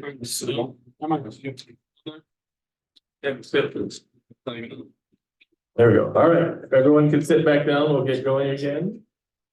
Our next panel is balancing hunting, recreation, and public access priorities. It's going to be moderated by our own Aaron McKay, member of the executive team of the Northwest Community Forest Coalition. In her current position as the Forest Health and Communications Resiliency Program Manager at Chelan County Natural Resource Department based in Wenatchee, Washington, Aaron McKay felt lucky to be the coordinator of the county-owned Nation Ridge and Stenote Community Forests. Aaron is a born and bred Northwest gal and has spent her adult life working in the field of land management and natural resources. While her current position requires more time on a computer than her 10-year stint as a wilderness climbing ranger in North Cascades did, she greatly enjoys the balance of working with local communities and local lands to community forest management. She spends her free time playing in the mountains, rivers, and lakes around Leavenworth, Washington with her 5-year-old daughter. Take it away, Aaron. Thank you.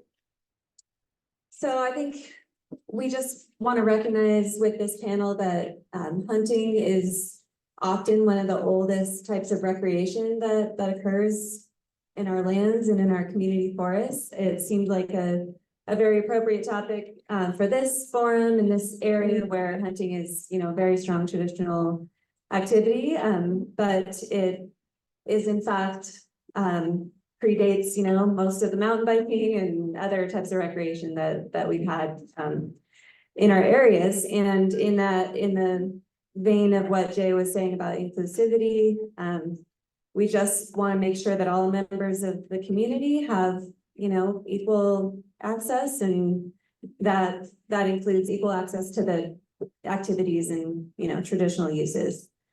I also, it made me think when I was eavesdropping on Justin and Susan's conversation in the car earlier that traditional cultural uses of our community forests also include hunting and fishing. And so it's really interesting to kind of hear Justin talk about ways that they've managed or made decisions around hunting in the Nisqually, where there are maybe different days that have tribal hunting access to make sure to reduce conflict between different hunting groups. So that's another interesting aspect of this that I just kind of started thinking about today. But I think a few of the questions before I introduce our panelists, a few of the topics that we hope to cover and touch on and maybe get questions on and just discuss, just what does the interplay between hunting and other community forest benefits and uses look like? What are some potential user conflicts, and what are some steps that can be taken to minimize those conflicts? What resources are available to support planning and management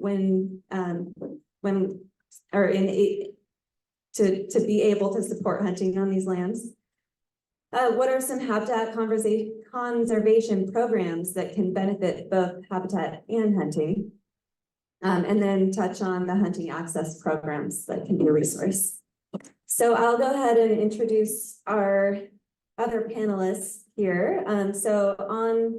Online, we have Bill Richardson with Rocky Mountain Elk Foundation. Bill Richardson has been a volunteer with RMEF since 1994 and on the staff since 2008. He currently serves as RMEF Senior Conservation Program Manager for Western Region. Bill dedicates his work to permanently protecting and enhancing critical elk habitat, engaging in public lands policy, forging partnerships with natural resource agencies and private conservation organizations while generating funding for land conservation. Bill has helped RMEF permanently protect nearly 62,000 acres of prime elk habitat through fee title acquisition and conservation easements. Those projects also provided new or improved public access on over 175,000 acres. Bill grew up on a ranch near Laramie, Wyoming, and remains active in managing the family ranch. His ranch background is invaluable in making connections with landowners. And we also have Jim Atkinson with Oregon Hunters Association. Jim Atkinson is currently a board member for the Oregon Hunters Association. He retired 3 years ago as the conservation director for OHA. Jim lives in the Enterprise area and hunts and fishes extensively in the Wallowa Mountains and surroundings. He keeps busy in the local community through activities associated with various sportsman conservation groups, Wallowa County Search and Rescue, and Wallowa Mountain Hells Canyon Trails Association.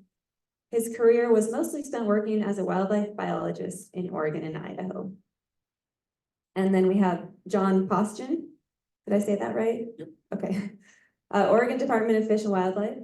John Poston is ODFW's Grand Ronde Watershed Wildlife Habitat Biologist and Access Habitat Program Coordinator for Northeast Oregon. He has been with ODFW for 32 years, all based out of the East Region office in La Grande.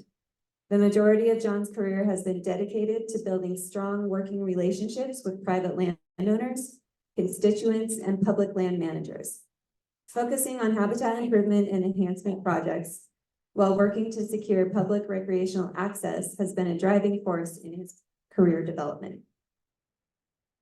So I'm going to kick it off with a quick presentation about my recent experiences with planning and making some management decisions around hunting on the Mason Ridge Community Forest. And yeah, next slide. So the Mason Ridge Community Forest, I've presented on this before to this group, but and I don't know how much background to give, but basically it was previously owned by Weyerhaeuser. And then Chelan Douglas Land Trust started working with the local community to work on an acquisition plan. Western Rivers stepped in and acquired the property in 2018. So I've worked with Mick a lot on this project. And then the county was able to, well, the county, the Land Trust, and Western Rivers all worked together to secure grant funding through the RCO Community Forest Program and some salmon recovery funding and a few other aquatic restoration grants to purchase the property in 2022. So but before that acquisition, we worked with an advisory group to complete the community forest management plan. And within that community, so that was done in 2019. Within that plan, there's a chapter on recreation and access. And so here are just the basic recreation access objectives that were identified early on. Provide access to enjoy open space and recreation opportunity. Continue to increase opportunities for non-motorized recreation such as hiking, skiing, biking, and snowshoeing. Increase opportunity for both summer and winter recreation. Provide recreation and education opportunity for children in underserved communities, and provide quality hunting opportunities. So it was called out pretty early on that hunting was a core value of the community and something that we wanted to continue to integrate into the public access and recreation on the property. Okay, next slide. Okay, so then fast forward a few years, we over the last also identified in that 2019 plan was the need to complete an expanded element for recreation and access that goes into more detail than what that just one chapter of the management plan did. So we took on an effort in 2023, we had an assistance, planning assistance grant. It's a technical assistance grant from the National Park Service Rivers, Trails and Conservation Assistance Program. And then also a nod to Weyerhaeuser Family Foundation that provides some funding for staff time to work on things like this for the community forest. So over the course of 2023, we developed the Nason Ridge Community Forest Recreation and Access Plan. So it's basically a supplement to the management plan that goes under it, goes under, under the umbrella of the objectives and management strategies identified in that plan. But it goes into more detail about what the community wanted to see for recreation and access. So the plan touches on our planning framework, our vision, the desired conditions for the forest, and then hit on several kind of priority restoration and access topics, such as the there's a groomed cross-country ski trail system on the property. It's a huge asset to and a huge benefit of the forest. It's groomed by the state park system, which is, there's a state park adjacent to the forest. Parking and access, hunting, trails and interpretation, concessions, and then kind of just an overall table of recommendations. Okay, next slide. Okay, so getting into the hunting aspect, we had a pretty in-depth hunting, a couple of meetings, in-person meetings, a strong contingent of local hunters that had a long history of hunting or family, a property near the community forest who were really passionate about hunting and had a lot to contribute. So just a quick history of hunting on the ridge. It's been a long-standing recreational use of the area. When the land was owned by Weyerhaeuser, an individual hunting permit was required for accessing and hunting the lands. And now it's basically people just sending in a permit request to Weyerhaeuser and getting a permit. I think there was like a $75 fee. Mick can jump in if I'm saying any of this wrong. And then Western Rivers, when they took the property on, they continued the permit system. There was a cap. I think it was about 35 permits, but that cap was never reached. And then when the county acquired the property, the permit requirement was discontinued just kind of in the interim when we were trying to decide what to do. There was about a year there where we just didn't really have a policy, but we knew that we needed to expedite that part of the planning process because it was something that there was a gap in management, basically. So then the stewardship group developed the hunting recommendations for the community forest during that 2023 planning process. So things that we touched on during the planning process, the permit system, whether there should be limitations on use, whether there should be limitations on what species could be hunted, again, limitations on types of weapons, accessible hunting, meaning was there interest in having motorized access for disabled hunters? That is something that Weyerhaeuser has done on some of their lands where they would issue a key to the road, to the gate, to allow motorized access for special cases.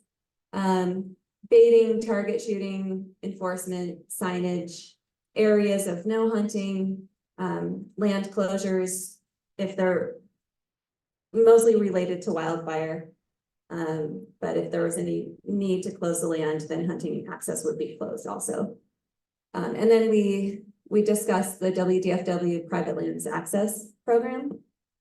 And basically what came out of that planning process was that the locals did not feel the need to continue with the permit system. They felt that the WDFW rules and regulations were extensive enough and very well thought out, that there wasn't a need to have another permit system coming over the top of that and just kind of more management. And making it more complicated than it needed to be, basically. And also, there wasn't a need to see a limitation on numbers of hunters that could access the property. They're from the mouths of the hunters, it's kind of self-regulating. If someone shows up to hunt and there's already a car or two parked there, they're probably gonna go somewhere else. And also, the cap on the permit numbers, like I said, it was never reached. It was never even close to being reached. So it just didn't seem that there was an issue with too many people hunting on the forest. And in fact, the locals who are really familiar with the area were saying that it seemed that there's actually been a decrease in hunting, and potentially because the habitat after a lot of the logging and brush kind of growing back in may be less conducive to being able to see animals, and also just maybe not as good of habitat for deer. Deer is the main hunting. There was a discussion of limiting weapon types to kind of as a safety aspect, but then also to reduce the kind of general population of hunters, in the sense that it might, if you have a muzzle loader only or more difficult weapons to hunt with, that might reduce the hunting pressure. But again, people just did not see the need for that because the numbers were just, reasonable. So basically what policies or recommendations the group did come up with was no baiting. People did not want to see baiting stations set up to attract animals to a certain area. No target shooting. People just agreed that target shooting is not appropriate on this property. Enforcement, there was a strong desire to have some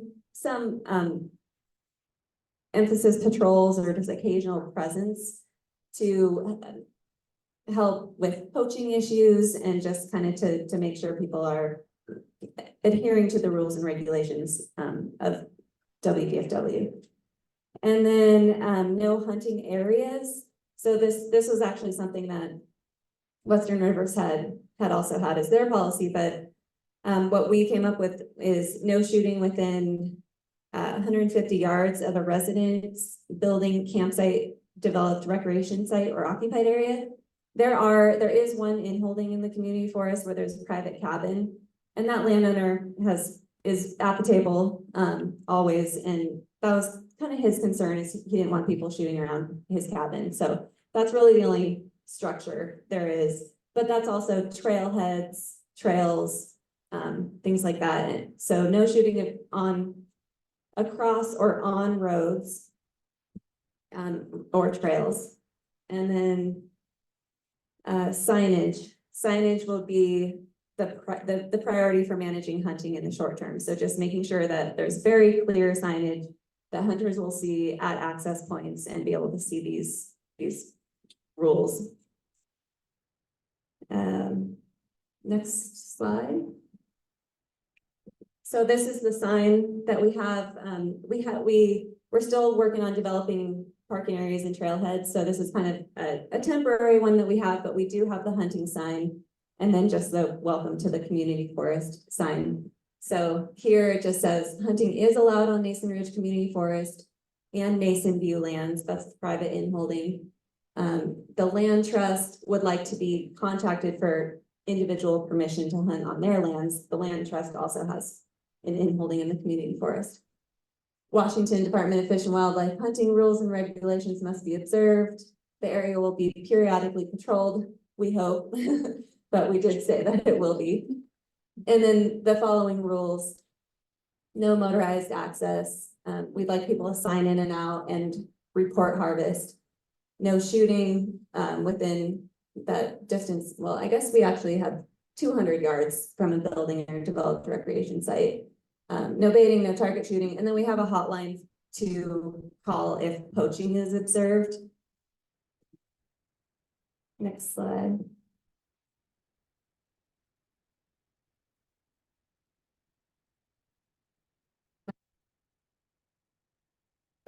Oh, yeah, and I did also want to point out that in our planning process, we did work with a consulting company who, which is owned by Bill Gaines, who's he's a retired Forest Service wildlife biologist in our area, but very familiar with recreation impacts on wildlife and has published in papers, and it's great to work with. We integrated some wildlife modeling into our recreation access planning. For one, to make sure that if we are developing recreation infrastructure, we're doing it in places that is going to be less impactful to wildlife. And then two, it also, it kind of applies to hunting too. If there are areas that are more potential to have animals, then then let's have recreation development elsewhere. And that could be kind of a method to reduce conflict with hunting and other types of recreation. So this blobby map just shows the light green, the community forest is colors probably don't show up that well, but anyway, the light green is mule deer migration stopovers. And then the dark green is security habitat. So those are the areas that were identified as being far enough away from open roads and trails that will have the security habitat that's needed for utilization of the landscape. And then those migration stopovers are places where while the deer are moving across the landscape, they'll probably stop and forage and hang out in those areas for periods of time. So that was a big part of our whole recreation access planning, is to make sure to integrate wildlife habitat and usage into it. So just wanted to point that out too, because like we said, the habitat conservation can be a big part of managing forest too. So with that, I'll hand it over to Jim. Okay. Thank you, Erin.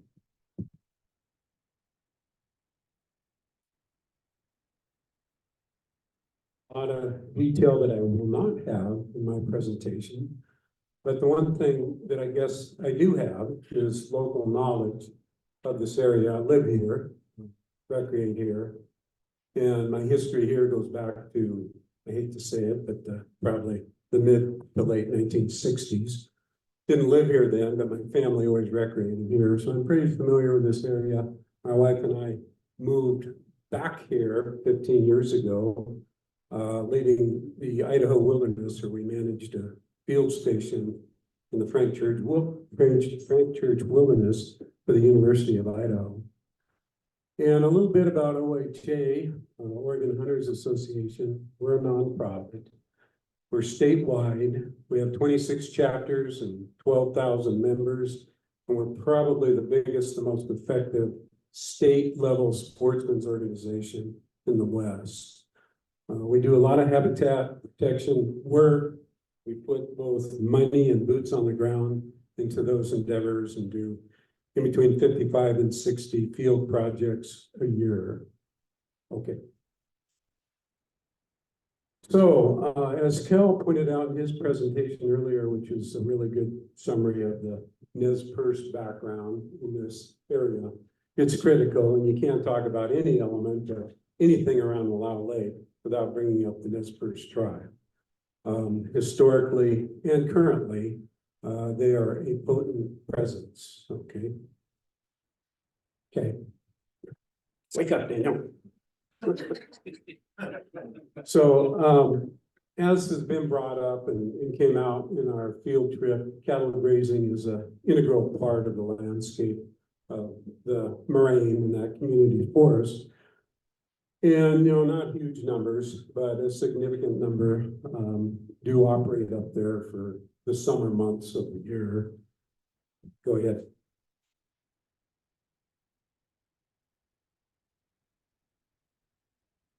Traditionally has been used a lot for equine exercising.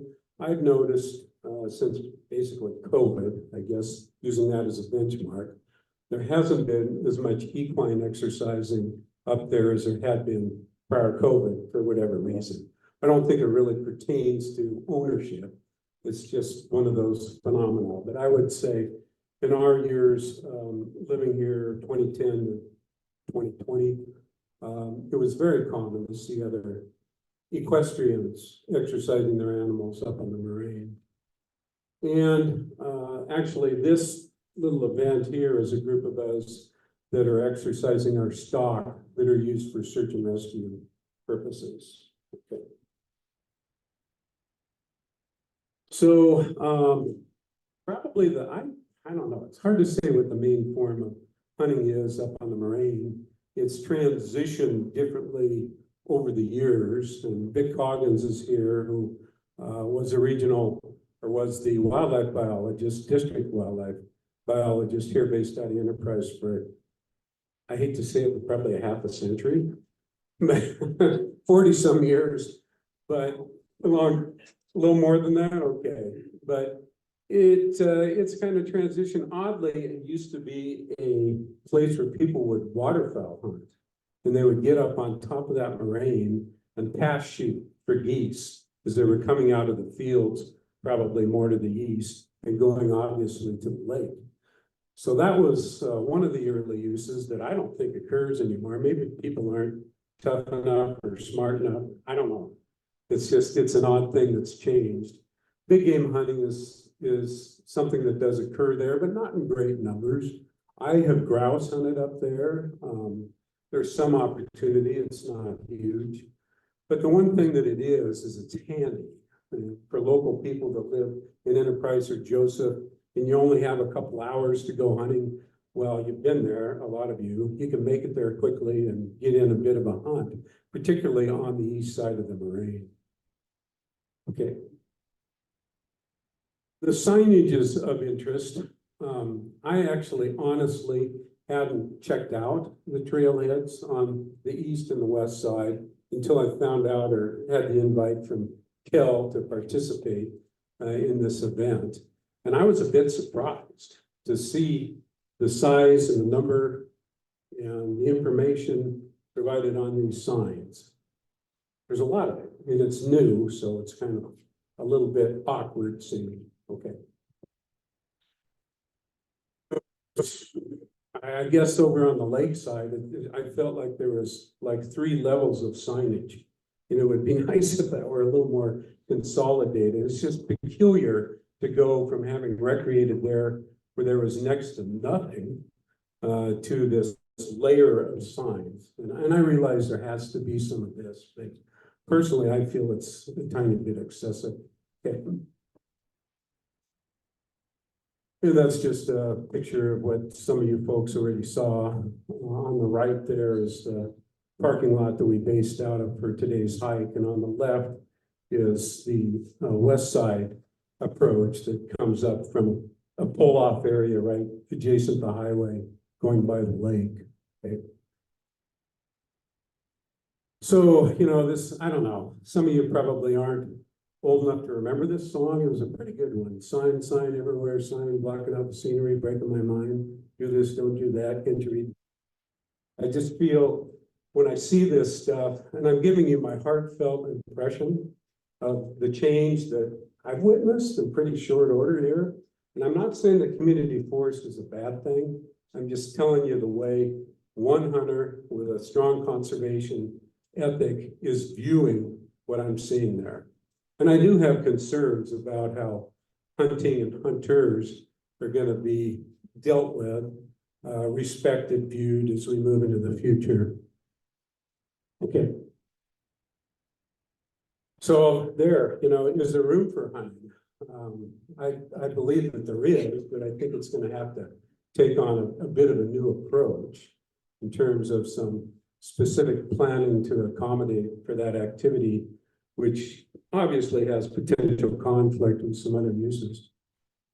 And then again, you know, most of the hunting there is done by locals. People aren't going to come from the Willamette Valley or the Seattle area as non-residents and hunt the East Moraine.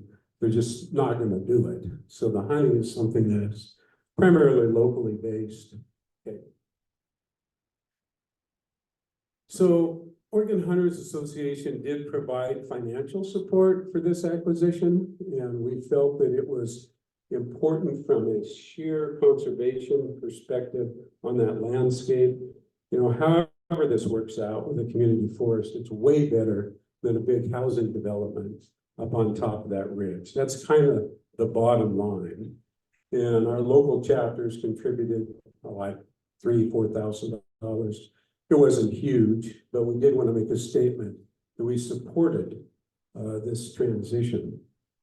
In terms of mule deer numbers are not thriving in this area in general, in the state, in the West for that matter. So we feel it's very important to protect their opportunity to have a good wintering situation. And I don't know, there's probably a couple hundred deer, wouldn't you say, Vic, that winter there, maybe? Yeah, at one time, there might have been five or 600, something like that. But it is a traditional migration route, which is of great importance. Okay. So, as I mentioned, ways to match hunting interests with other uses. I noticed I guess my main point with the signage, that's fine and dandy. There's some cool stuff there. There's a lot of good historical information actually on some of those signs, plus the restrictive regulatory sorts of messages being made. But there's nothing about hunting. It doesn't say you can do it, you can't do it. You can do it on these days. And I think that that needs to be fixed as we look into the future. And how can hunting be done that is compatible with these other uses? Well, there's a natural aspect to it in that hunters are in this area, as John mentioned in the question that he responded to, they're regulated or controlled. There's a limited number of tag holders that are going to be in that area. There really are no general hunts that occur there anymore. So there's going to be some natural limitations that way. And like Aaron mentioned, hunters, they'll tend to go to a trailhead, and if there's one or two people already parked there, they'll tend to not hunt there. So there is some sort of a natural regulatory mechanism built in. But there could be other things identified, I guess a more thorough evaluation of what should occur with hunting, such as what you laid out in your presentation. That was really good. Certain days, times, weapon types, using centerfire weapons on top of that ridge. Personally, as a hunter, feels a little bit questionable. I'd have a little bit of concern with that right now, with the elevated amount of use that there is up on that ridge top. But that doesn't mean that shorter range weapons, such as the muzzleloader in this picture, and or archery equipment, and or shotguns with rifled slugs, couldn't work in these situations. So I guess as an organization, if we're going to support anything, we're not very inclined to give it a lot of support just to find out we can't do what we do. We can't hunt there. So, and I think that you're probably going to hear a somewhat similar message from the Rocky Mountain Elk Foundation, another huge sportsman's conservation group that has a similar philosophy. So anyway, I think I'll just leave it at that and let the other speakers go and be ready to answer any questions.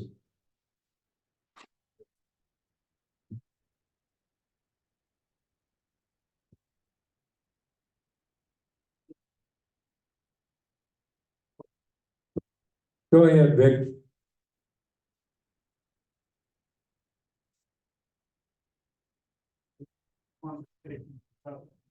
Started to purchase that. One of the things was that was really traditional uses. Of course, hunting is part of the traditional uses, just like hiking and riding, and grazing, and deer purpose.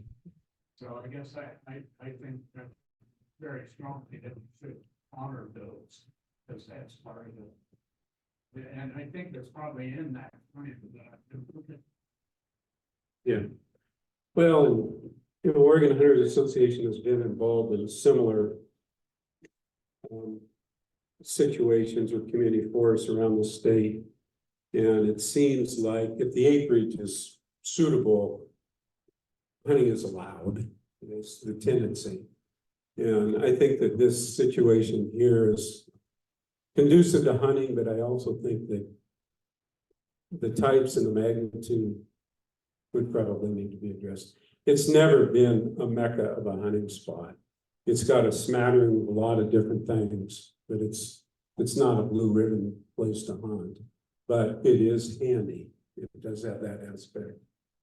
And it does have some tradition hunting for sure.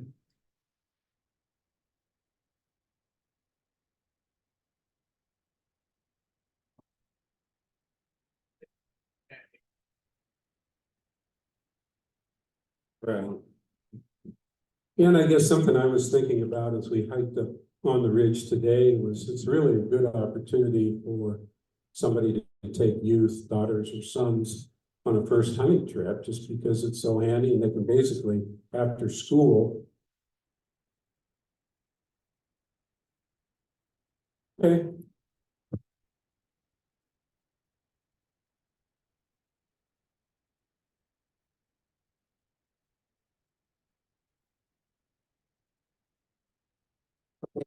You want to come off mute? We have your slides up and I can move along as you're presenting. Awesome. Thanks for running the slides for me. Bill Richardson, Rocky Mountain Elk Foundation.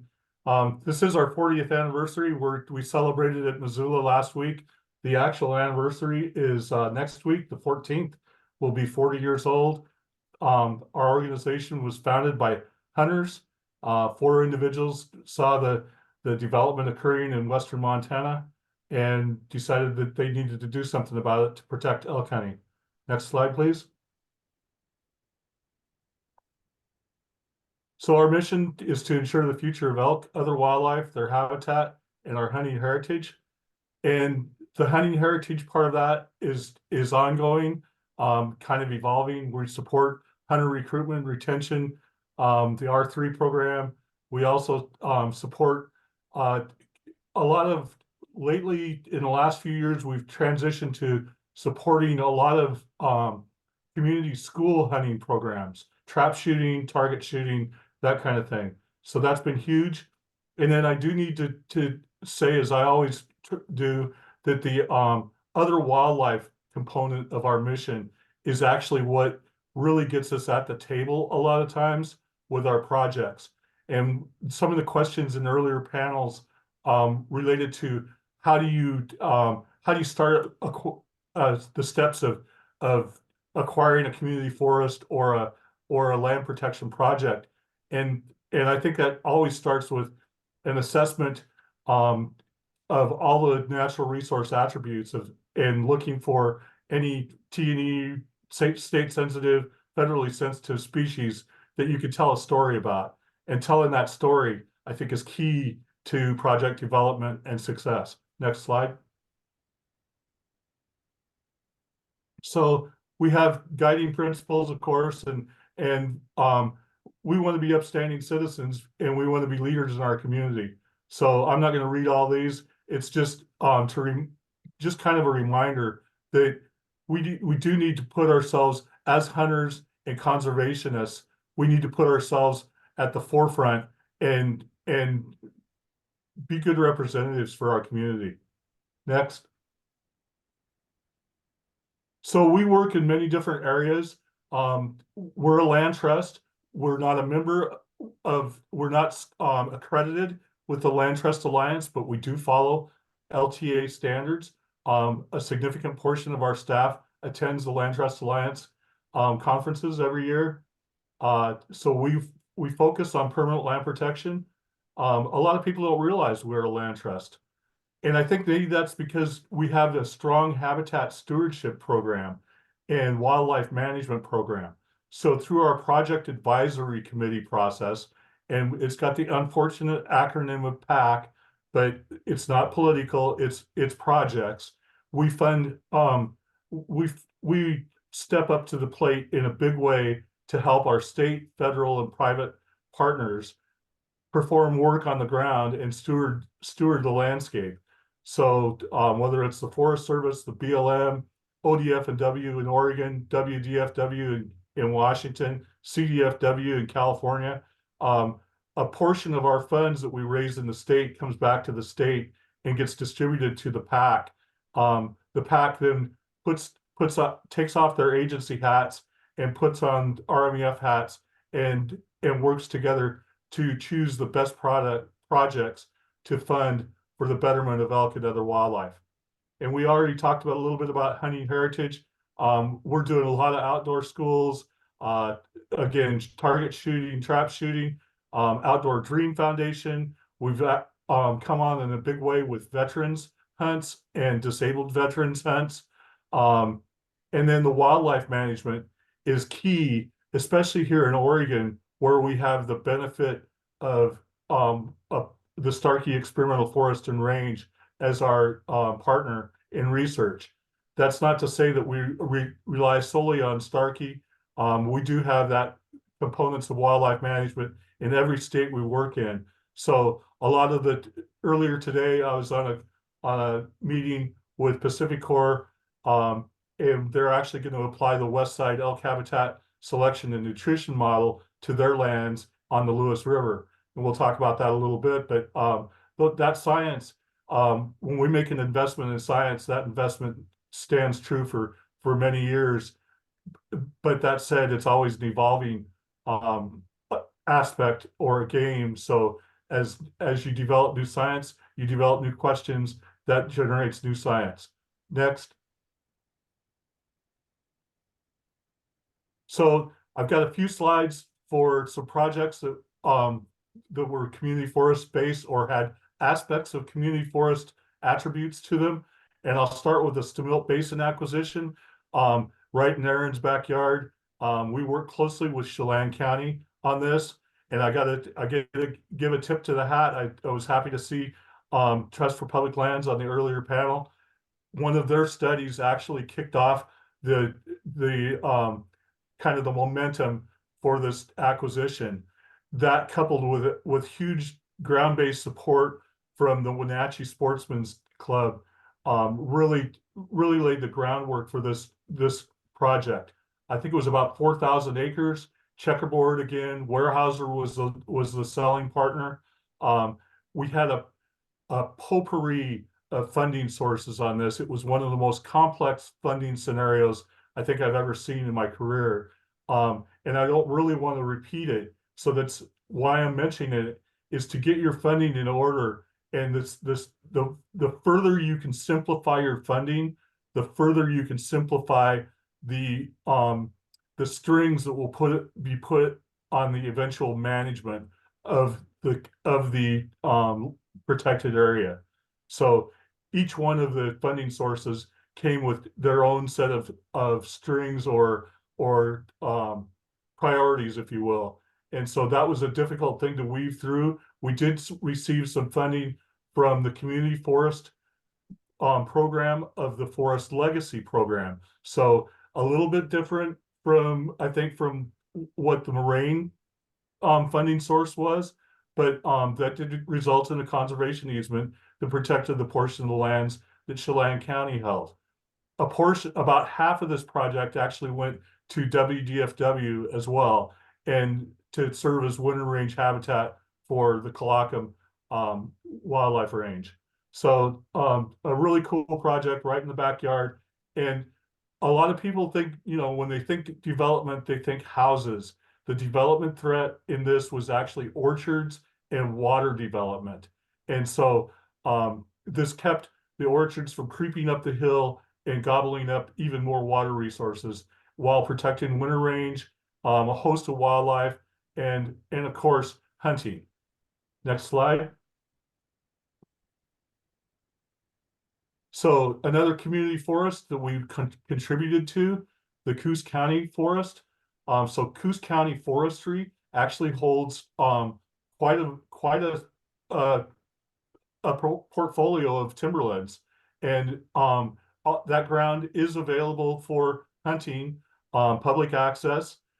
One of the issues with that community forest program that they got is managing recreation. And so their strategy was actually to, similar to Mira, was to separate off motorized or more formal recreation, mountain biking, motorized ATV play areas. They actually developed their own play areas to where they could keep their other grounds available for more traditional hunting. And so we did contribute to this acquisition. Pretty cool to see elk. It had meadow habitat, which is the scarcest habitat in the coast range. Less than 1% of the coast range is actually in meadow habitat. So it's crucially important for Roosevelt elk and other early serial dependent species. Next. So I mentioned Pacific Core, and I wanted to include this because even though this is a privately owned land base, it's the wildlife habitat management lands. These lands were purchased by Pacific Core to fulfill their settlement agreement on the hydropowered generation and development on the North Fork of the Lewis River. And so with our help, we were part of the settlement agreement, part of the negotiations, and we actually helped Pacific Core acquire another 6,000 acres of land. I think they started with just under 10,000. Now they're right at 16,000 acres of land that they manage for with elk as the focus for their management. And of course, all that suite of other critters, early serial and late successional critters. The Swift Reservoir did have a checkerboard aspect to it. Former Weyerhaeuser lands that were owned at the time by Fruit Growers Corporation. So, and I guess where I'm going here is that this community has a lot of ties and common threads. So Western Rivers working with the Yurok tribe down in the Klamath, Fruit Growers was right there out of Hilt. And so you get there's a lot of commonality, and it's actually a small community. One of the aspects with Pacific Core is that they've got a very active forest management program.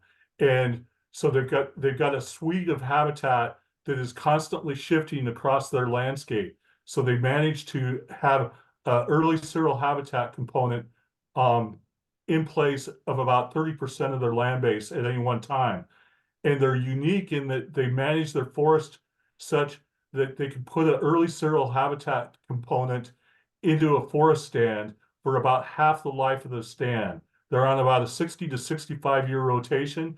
And by accentuating and thinning aggressively on the early stages of that stand, they can extend that stand even on the west side for about 15 to 20 years.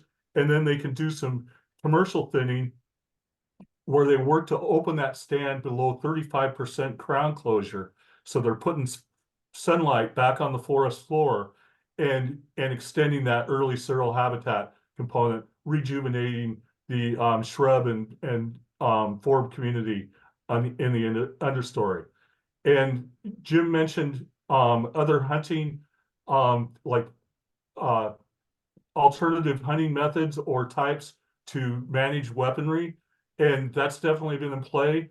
All of Pacific Core's wildlife habitat management lands are available to hunting. It's non-motorized access. So they follow the WDFW rules on e-bikes. So e-bikes are prohibited, just as Oregon Department of Fish and Wildlife prohibits e-bikes. They're considered motorized vehicles. So that said, if it doesn't have a motor, you can use it. But there are communities or housing developments spread through the project. And one of our first acquisitions was Ham Meadows, and we actually did work with the Terrestrial Coordination Committee and WDFW to put a primitive weapon restriction on hunting in those areas. So managing recreation access is also a huge portion of this. And we actually brought in Starkey. We brought in Mike Wisdom and Mary Rowland when recently the recreation was threatening to overuse one of the areas that we had helped Pacific Corps acquire. So we've gone through that, and it was illuminating to have Starkey there and explain that, yeah, even though the impacts of motorized recreation and bicycles recreation were more immediate to wildlife such as elk, that the distance band in the end result is the same for nearly all forms of recreation. And I think that was a huge eye opener for the TCC and Pacific Corps. So so we made an adjustment, and we're keeping going and keeping going with successful utilization of protected habitat. Next slide. And another project that's near and dear to my heart, the Minam River Wildlife Area. We're currently working on phase 3. We've completed 2 phases. We closed on phase 2 in November of last year, and that's coupled with phase 1 was 15,573 acres. That's now part of the Minam River Wildlife Area, managed by ODF&W. This will come with a management plan process, and John can pitch in on that later on too. But the important part is to have community input and user input into this. And this will be, we envision a winter range closure continuing on this, similar to other wildlife areas managed by ODF&W, and to protect wintering wildlife from disturbance. It does have the lowest elevation access into the Eagle Caps. The Minam River Trail is hugely important, and I want to thank Jim and the trails folks, as well as Oregon Hunters, Backcountry Hunters and Anglers, and Forest Legacy Program, Oregon Department of Forestry. There's a whole host of folks that have contributed to this very spendy project, but very successful project. And we're really happy to not have trophy ranches and exclusion of access happen on this ground. Next slide. There's my contact information. Feel free to call me if you've got questions down the road, or if you've got a project that you'd like to develop. And with that, my final slide is questions. And I'll save those. I think I'd like to save questions till the end after John gets done.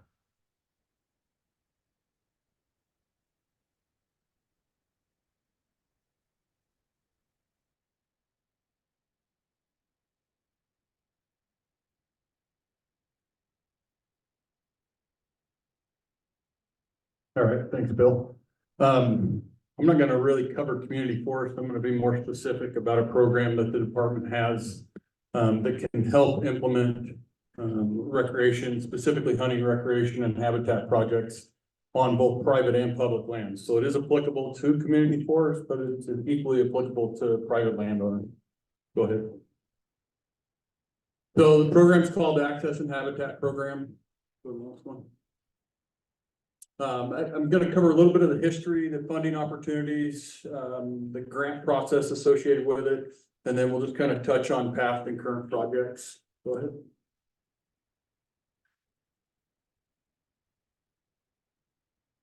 The program was implemented in 1993 through some legislative action over some concerns over opportunities for public access to private lands, specifically corporate timberlands that were scattered throughout the state.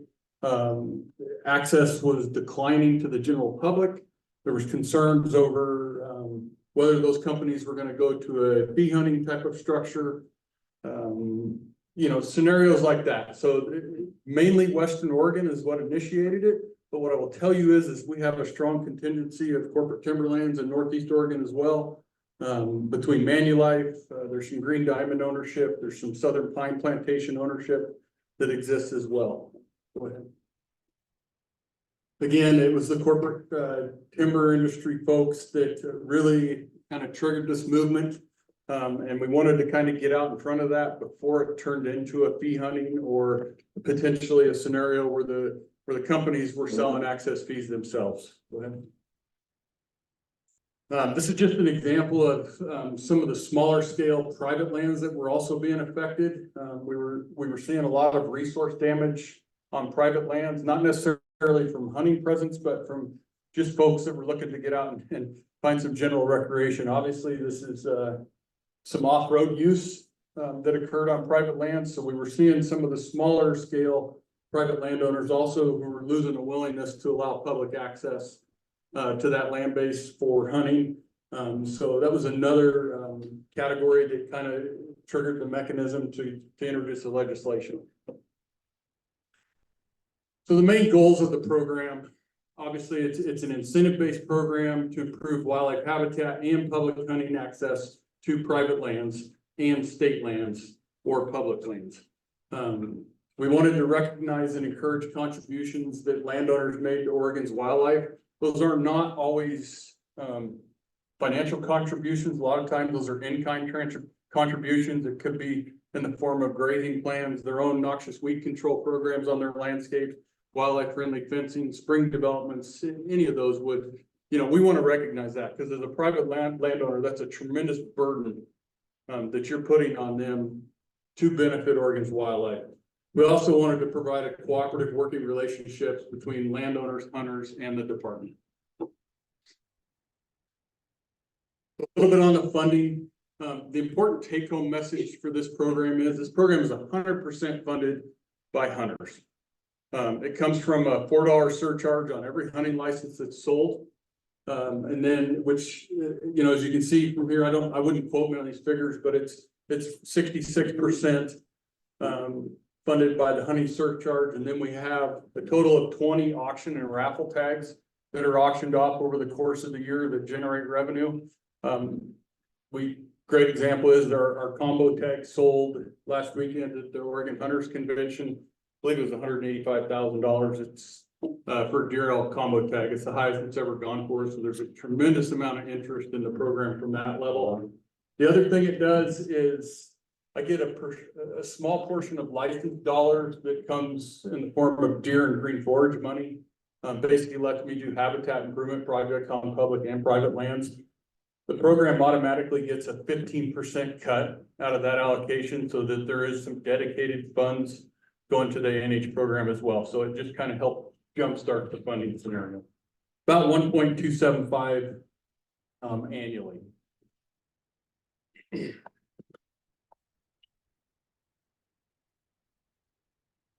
So the application process, this is really cool. It's a fairly quick process when it comes time for grant applications. So for Northeast Oregon, I typically write the grant applications for the private landowners. I shepherd it through the process for them. So the involvement from the private landowner is simply a review and a signature. Once they have agreed to what's in the application, what the goals of the application are, I take it to what's called a regional advisory council.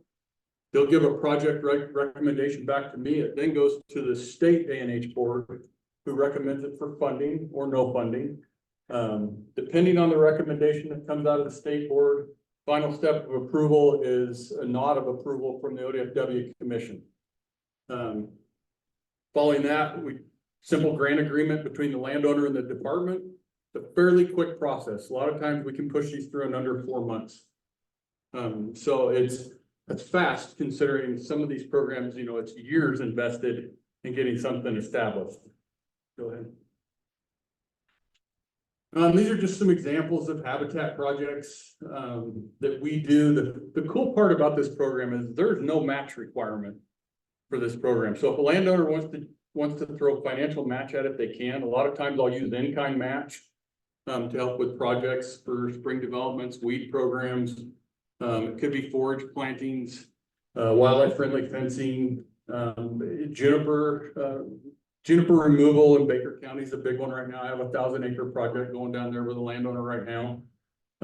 So the big one is the grazing management, whether they want to actually try and secure funds to have a formalized grazing plan developed, or if they just want to maybe get into some grazing management in the form of some interior fencing to improve pasture rotations. The big thing is that it's kind of cool. They can get awarded the funding. I can put the project out for bid in terms of material and handle all of that. So we're not really impacting their day-to-day workload. We're taking care of all that, but we're also able to shop the project get the materials at the cheapest prices, and then get them delivered to the landowner. Now, whether they want to take their funds and go hire a contractor to do the work, or they want to do the work themselves, I don't care. Because it still goes as matched. The work's getting done, we're just basically providing the materials. Basically. Okay. So we start talking about access. There's a couple different forms of access within this program. I have welcome to hunt properties in Northeast Oregon, and I also have by permission properties in Northeast Oregon. Not every project, and I should have stated this earlier, but not every project is an access and habitat project. There can be straight up habitat projects, or there can be straight up access projects. The sportsman groups, they want to see all the access that I can secure. There's other groups that think that it's just as important that we do the habitat work. Habitat's much more expensive than what I pay for an access payment to a private landowner. On average, a private landowner that allows public access is getting $2.50 an acre. Not a lot of money. I cannot compete with private outfitters. I cannot compete with friends and family that want to lease lands. The thing that I offer with that $2.50, we're going to post the property. They're going to get additional patrols from Oregon State Police. They're going to fall under what's called Oregon Recreational Use Statute, so they're going to get some liability coverage. So it's a little more enticing when you kind of draw a big circle and you offer those things. But at the same time, I'm not there to compete. You know, if they want to choose to go the private outfitter route, that's just fine. They're not going to get the liability coverage, and they're not going to get the additional state police enforcement, which are big selling points for us.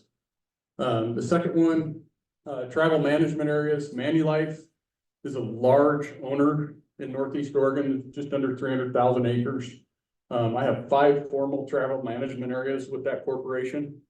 And basically what that is it's regulated motorized vehicle use. It's areas where we can distribute and encourage wildlife to be. Sled Springs is a great example for everybody that drove up. It's just as you come into the Wallowa Valley, it'd be everything on your left. There's tremendous damage problem in the valley itself. Manulife is critical for us in terms of a distribution point for elk. We're able to minimize the amount of time that they're actually in conflict with private lands. So it's very important. Access improvements could be something as simple as an easement through a piece of private land to secure access to some landlocked public land. We have the ability to do that as well. As I said, the additional law enforcement and then the additional public lands access. Years ago, we used to pay, we would include there was a fee schedule that we were able to work through grant applications with, and we were able to pay landowners who provided additional access to adjacent public land. Because it's gotten more and more competitive and there's more interest in the program, we've gone away for paying for the additional public land access. So that no longer exists. So we just try and base our fee schedule solely on what the private landowners are getting. It is advertised, so if you do enroll in the program, it's advertised on the department's webpage. We have some hunting opportunity packets that we distribute. If it's a formal travel management area, it would go in the department's regulations. So all hunters would see that. The one thing I will tell you is with almost all of my private land base in Northeast Oregon, it's closed to all motorized access. If there's a county road that dissects it, that has a public easement on it, that would show up in green on the map, which we can't regulate access on that, motorized access. But all the arteries off of that would be closed to motorized use. Primary reason I do that is number one, I don't have the funds to fix roads after somebody drives them when they're wet. I don't have the funds to rehab an entire ranch after it's burned down because somebody decided to go off-road during fire season. So it's just it also creates a higher quality opportunity for the hunters that are choosing to utilize that land base. So we increase the effectiveness of the opportunity as well. Hunters don't mind it. They don't complain about it. They appreciate the fact that they're getting to use those private lands to begin with. So I'm a big proponent for restricting motorized access on these land bases just for those reasons. It takes those scenarios out of the mix. Go ahead. Kind of a cool part of the program, there's a little subcategory to the program for properties that are affected by wildfire. We have a streamlined process for emergency seeding efforts. So instead of the application going all the way through to the commission, it would go directly to the board. And the board has discretionary spending on those funds. So we can literally turn, however much money is awarded in the form of seed, we would be able to turn that within a couple of weeks. So as we get into fall and there's a sense of urgency for us to do some rehab work post wildfire, this is a measure for us to do that. This obviously goes to private lands that are already enrolled in the program, but I have reached out and used it on ownerships that are not program participants. That were, maybe they were important winter range or they were critical summer range for us. We had erosion concerns or noxious weed concerns, and we moved really quickly on that. So it's kind of a cool subcomponent to the program. Again, it's because it is hunter funded. The bulk of the projects, as you can see, are access projects. Habitat work it's a bit of a long-term investment for private landowners. It's a very big ask for me to go to a landowner and say, hey, I need you to go find some additional pasture for the next 2 years so that we can actually recover what we seeded or treated prior to that. That's a huge ask for a producer. It's money out of their pocket. A lot of them will look at it from a long-term perspective and they realize that, look, if we seeded 200 acres and I got to go find some additional AUM somewhere else that are going to benefit my livestock, I'm going to be far better off if I can stay off of that ground for 1.5 or 2 growing seasons going forward. So it plays to their advantage. It's a big ask when we start diving into the habitat realm just because of the finance side of it. And this is just a quick summary of basically what you get for that $4 surcharge. And we pretty well covered all that. There's a strong partnership involved in this.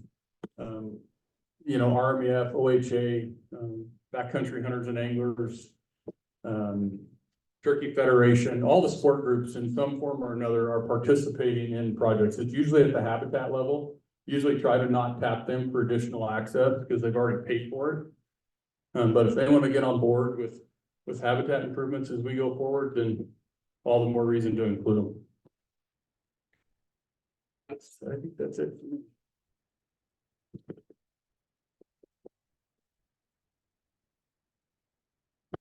All right, well, thank you to the panel. It's time for questions. Questions go out. 10 to 15. 10 to 15 to 20. Then we'll let Jay go and we'll take the last 5. Questions?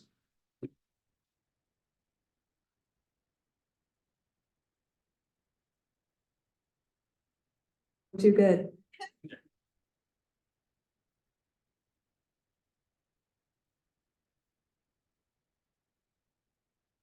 Aaron, you might need to repeat the question for the people on A Zoom. little bit more compliment, but also inviting you to consider in community forests. There's kind of an educational opportunity here to help communities understand the impact that hunters have in conservation. I don't think that's well known. And would you ever consider closing a community forest to bikes, trikes, lanes, whatever recreation, and allow a hunting season and post that? How do you think that would be reflected in the community? It is a traditional use and you're honoring that. So I don't know if that would work, but it seems important. Thanks. Yeah, the question or the comment was there is an opportunity for education around hunting and conservation. And the question is, would there ever be a decision to close the community forest to other uses to allow for a quality hunting season? I think it's a great question. I think that could be one option for limiting conflict if there is a community forest where there's a lot of recreation use and the hunting use would directly overlap that. It does seem like that could be an option. from here to John.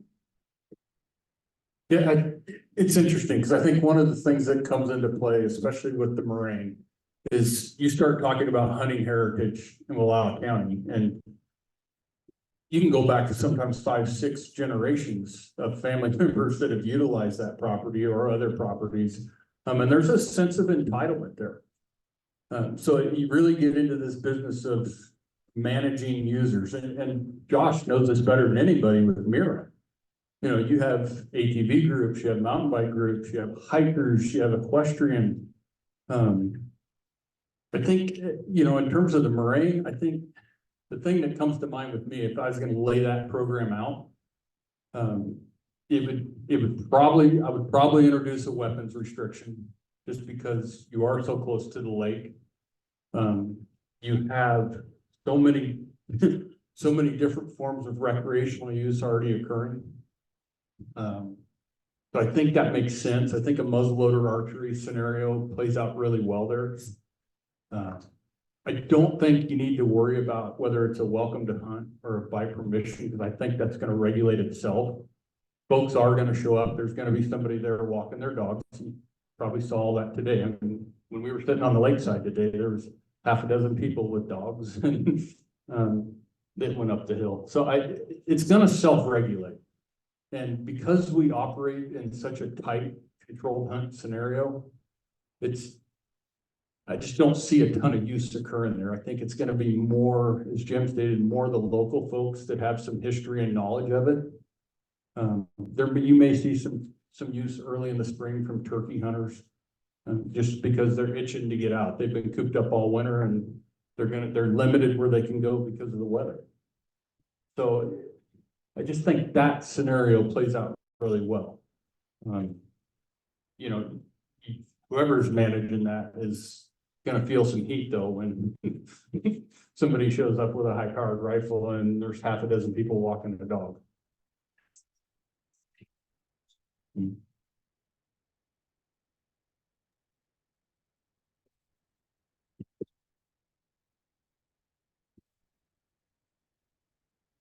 So, well, if I could just add in on that, you know, I probably should have mentioned it during my presentation, but you want to keep the tools in the toolbox.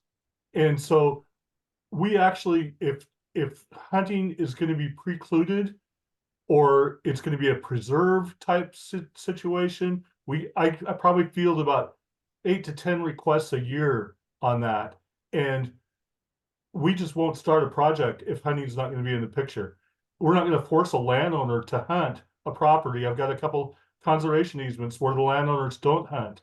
That's fine, but we want that hunting in as a tool in the toolbox. You want to be a good neighbor to your neighbors. If you end up as an island of refugia, you're going to have a bad neighbor problem.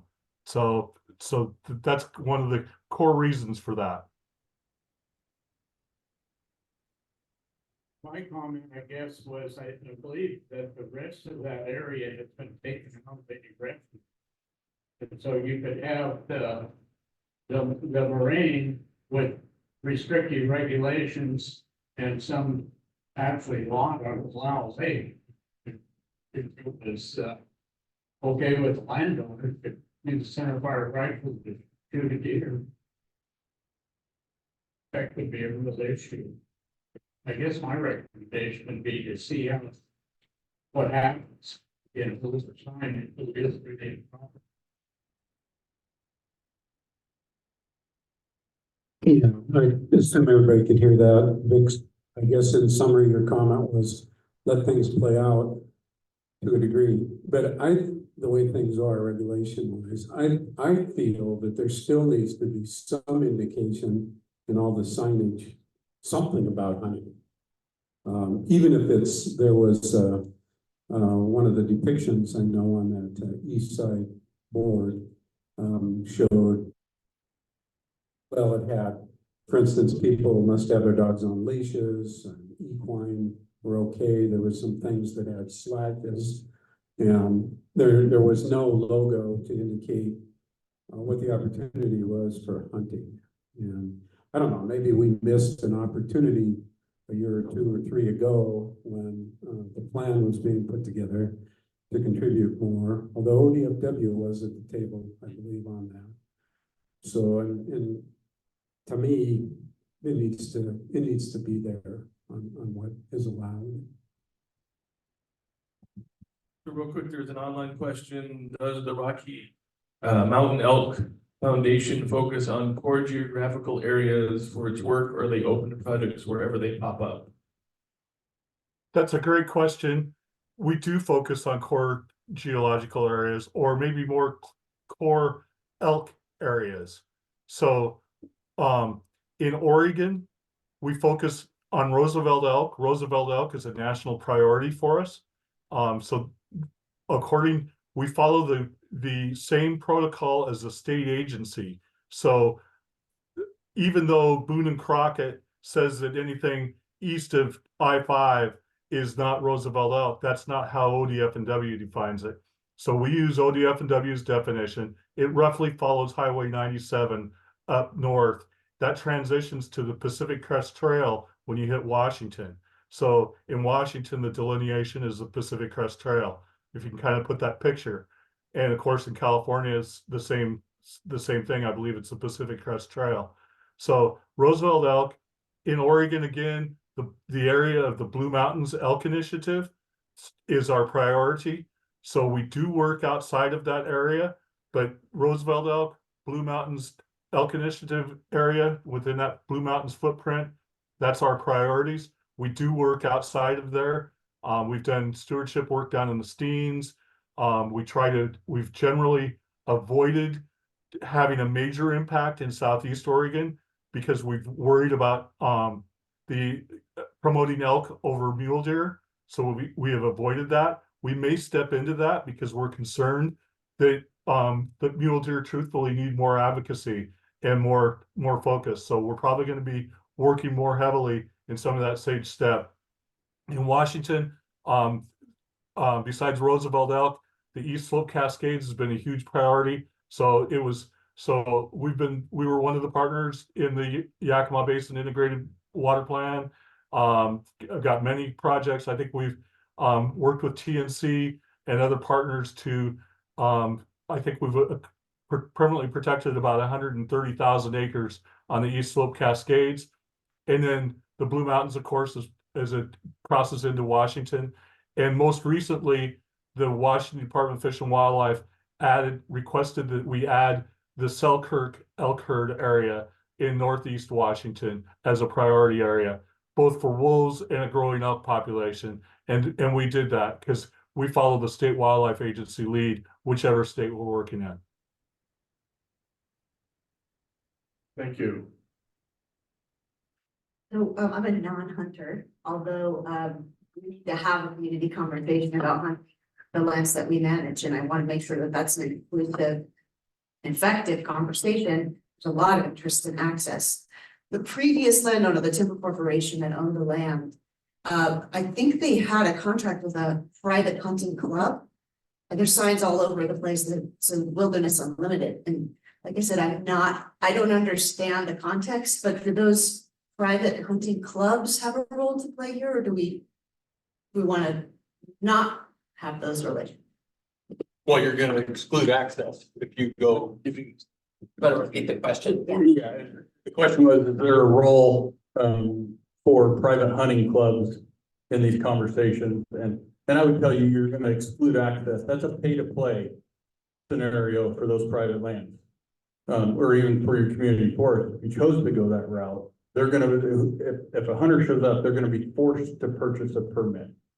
And those are Wilderness Unlimited, they're purchasing a permit through Wilderness Unlimited to utilize the rights there.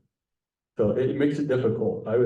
Community forest is exactly what it sounds like. It's community forest. It's not a pay-to-play scenario for the public. In my mind, and maybe I'm looking at it through a very closed lens, but that's the way I would interpret that. And a little bit about the previous owner, our White Timber. Basically, they had locks, combination locks on the two gate accesses, and you needed to get permission to access there technically. I know from our search and rescue activities, we would call and say when we were going to be there, but we knew the combination. It was freely given to us, and I didn't realize there was a commercial outfitter type operation up there. I know. Oh, Our company was Georgia Pacific. okay, yeah, because on the Moraine, it's not been the case. At Mason Ridge, we had a lot of help from WDFW and just talking through options for hunting, and that's Washington, and then Oregon, there's the public access program. The Washington has the private lands access system where the department will actually help set up a hunting like registration system. There's different levels of it where it can be by reservation or just open by permission, or there, you can pick and choose. And basically, if you enroll in that program, WDFW will assist with the management of hunting on the lands. There's a decision of whether you want to take it to that level and have it kind of be a public, a known public place to go hunt, where it's on a database and hunters can kind of see it on a map and realize like, oh, this is the place I can go hunt. So in a way, it can bring more attention and more pressure to that area, but then you also have assistance with managing it. So that's one path. I'm not sure what California has in that regard, but I think either way, just meeting with the wildlife division of whatever your state is to just talk through the options is a good idea. We got a lot of advice from them when we were thinking about limiting weapon use, weapon type. And their input was basically, it's hard to enforce. And especially if you get down to pretty detailed, you can use this, but you can't use that. It's like, who's going to be out there managing that? That was just their advice for us in our situation, but nonetheless, I think that can be a good resource. And just making sure you have hunters on your panel or your advisory committee or your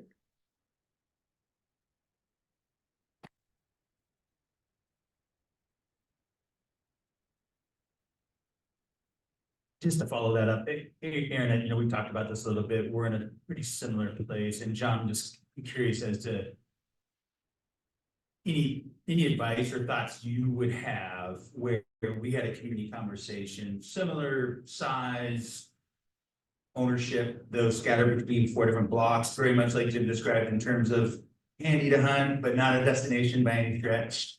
But our community conversation kind of came down to, yeah, we can take a few dollars from these state programs and benefit from the increased enforcement, but then it also ends up on a state map, and the local people know what's allowed there, and they're going to use it in a very dispersed, low intensity fashion. So I want to be curious, like, do you think we're missing anything? 2, one of the things that has been a consideration for us is we tend to follow public lands at PL levels and public access, right? So our lands are open to hunt during archery season in September when surrounding industrial lands are not. Is there something relative to recreational immunity considerations that would come with working with the state's access program that might be something we should be considering? And I know it's. That is a lot. So in terms of fire season closures, my largest corporate timber company is Manulife. They operate their closure system based on one level above what ODF recommends. So when I get to moderate, they're automatically to high, which pushes me to day use only. We put a press release out. We post it that way. When we go to extreme, it goes to a full closure. So the last few years, given the climate change trend that we faced, archery season typically begins early September, runs the month of September. We have been in scenarios where we have been under a complete closure for the first 2 to 3 weeks of archery season. And it's brutal. I mean, I take a ton of phone calls over that, but I also support the landowner. Because, you know, one fire and they're in deep trouble with their investors. So we typically base those decisions based on Department of Forestry recommendation. Manulife's the only one that operates at one level above, and we support that. I do have a couple of other properties that when we get to high, landowners will let me know they want to go to a day use only, and we just repost it really quickly. But it's, you know, usually in the fall, we get some thunderstorm activity that doesn't generate a lot of lightning strikes, but does generate a fair amount of moisture, and we're able to just dial it back really quick. And we work very closely with ODF on that. So I don't necessarily think you're missing anything, but I certainly wouldn't be afraid to, you know, during fire season to shut it down. The only thing that would play into that, you know, our fall bear season starts August 1st. So we do see kind of an upkick in hunter use the 1st of August, but it's also correlated to archery hunters that are getting out and starting to scout a little bit, and they may want to hang a tree stand or something along those lines. But no, I wouldn't worry. I wouldn't bat an eye at that if I was a landowner. But I hope that answered your question, but.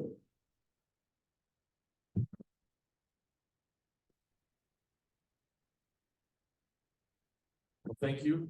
I just want Aaron, to go. make one more connection really quick, between these hunting organizations and funding and habitat improvement and forest health. Bill mentioned that Rocky Mountain Elk Foundation funded part of the acquisition of the Stimult Community Forest. They've also funded projects for us for planting, replanting in some of the clear cuts. And then also for a wildlife camera traps study that was really cool. That's kind of beside the point of what I'm making right now, though, is that there are forest health projects that can be geared towards improving forage and nutrition. And those are also beneficial for just thinning and fuels reduction and wildfire resiliency too. So I encourage people to look and think through that lens as you're looking at forest health restoration and kind of integrate habitat improvement into that. So. Great. Well, thank you so much to the entire panel. Take a 5-minute break. We'll be back.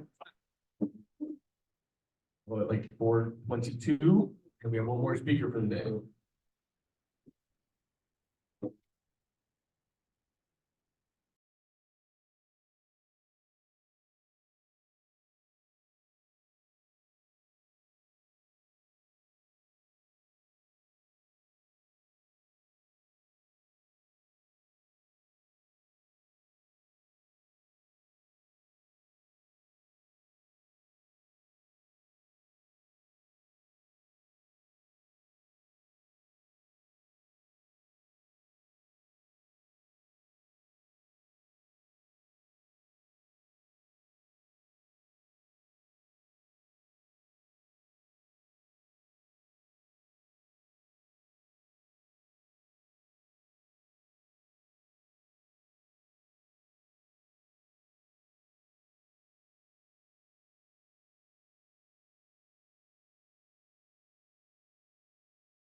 Louder for the folks in the back. Yeah, I was actually serious about that. Please fix your seats so that we can have beer.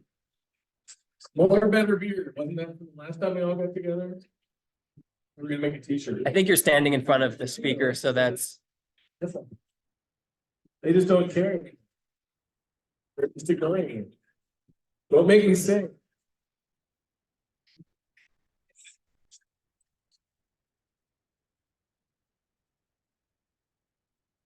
All right, I'm gonna start calling out people. We're gonna start, yeah.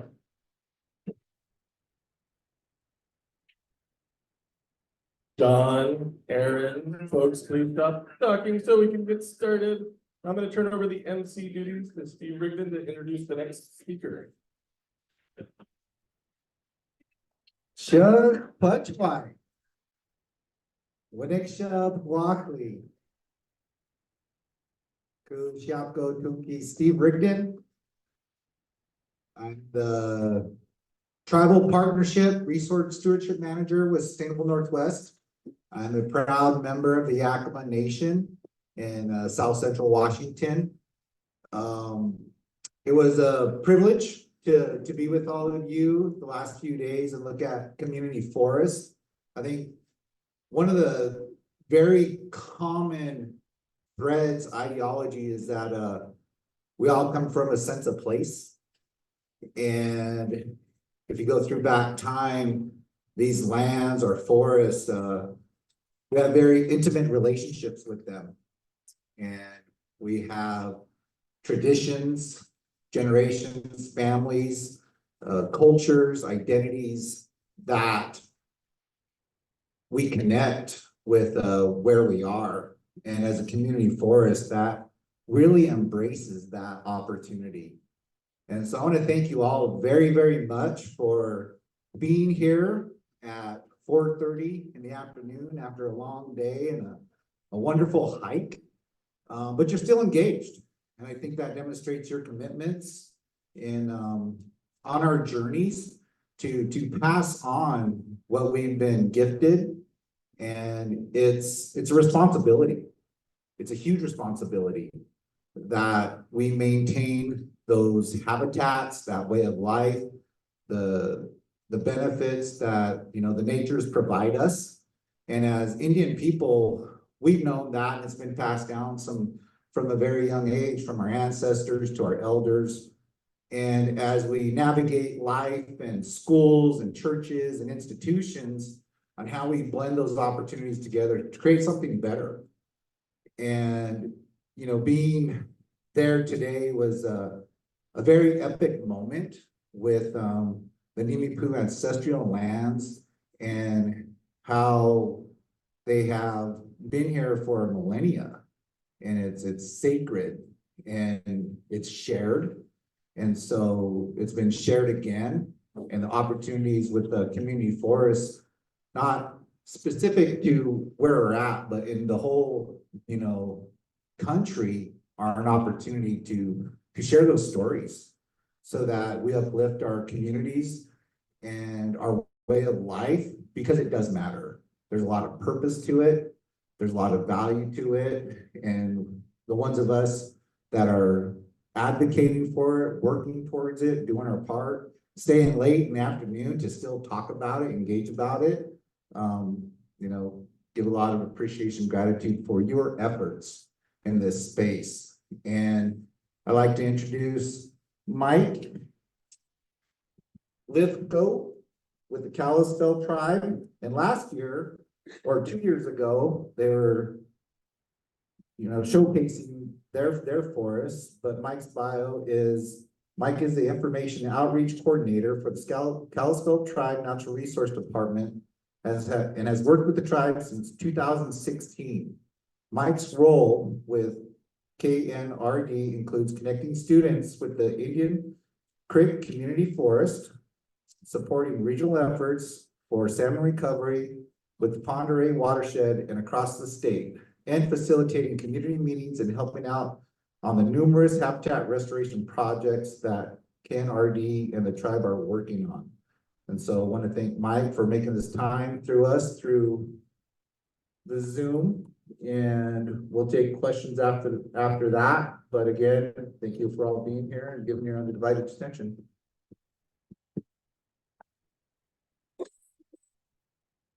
All right. Excuse me. Thank you. I appreciate the introduction. And yeah, I'm honored to speak with you guys this afternoon. I know I'm the last in the way of you and freedom and happy hour. So I will hopefully you'll make this enjoyable, and I hope you learned some things along the way from what we have learned over the last well, since 2012. The Kalispel tribe was able to acquire the Indian Creek Community Forest, and that kind of began the process that I don't think we really knew what we were, what it would be. There was a vision of a place where people could come together and learn and recreate and share. That's evolved over time, and it's become a really, powerful part of our community. It's not an incredibly large place. We're talking about 400 acres. It's expanded a little bit over time, but when I came on to work with the Kalispel tribe in 2016, there was a need to really dive into the community forest and make it a place that was welcoming to our community, both tribal and non-tribal, and so we were fortunate and we received some assistance from the National Park Service, and they have a program that's the RTCA program, the Rivers, Trails, and Conservation Assistance Program. And it's a really great program. And if you need some help getting, some planning going, you have some recreation conflicts, or they do all kinds of different things. And they really provide a lot of horsepower and assistance to you stakeholder groups and to get you going. So we received that support from them, from the National Park Service, in 2017, and it took us 2 years to go through a planning process to develop an action plan. We really wanted something that was actionable, where we could take those next steps and have this process with the stakeholders to build some buy-in.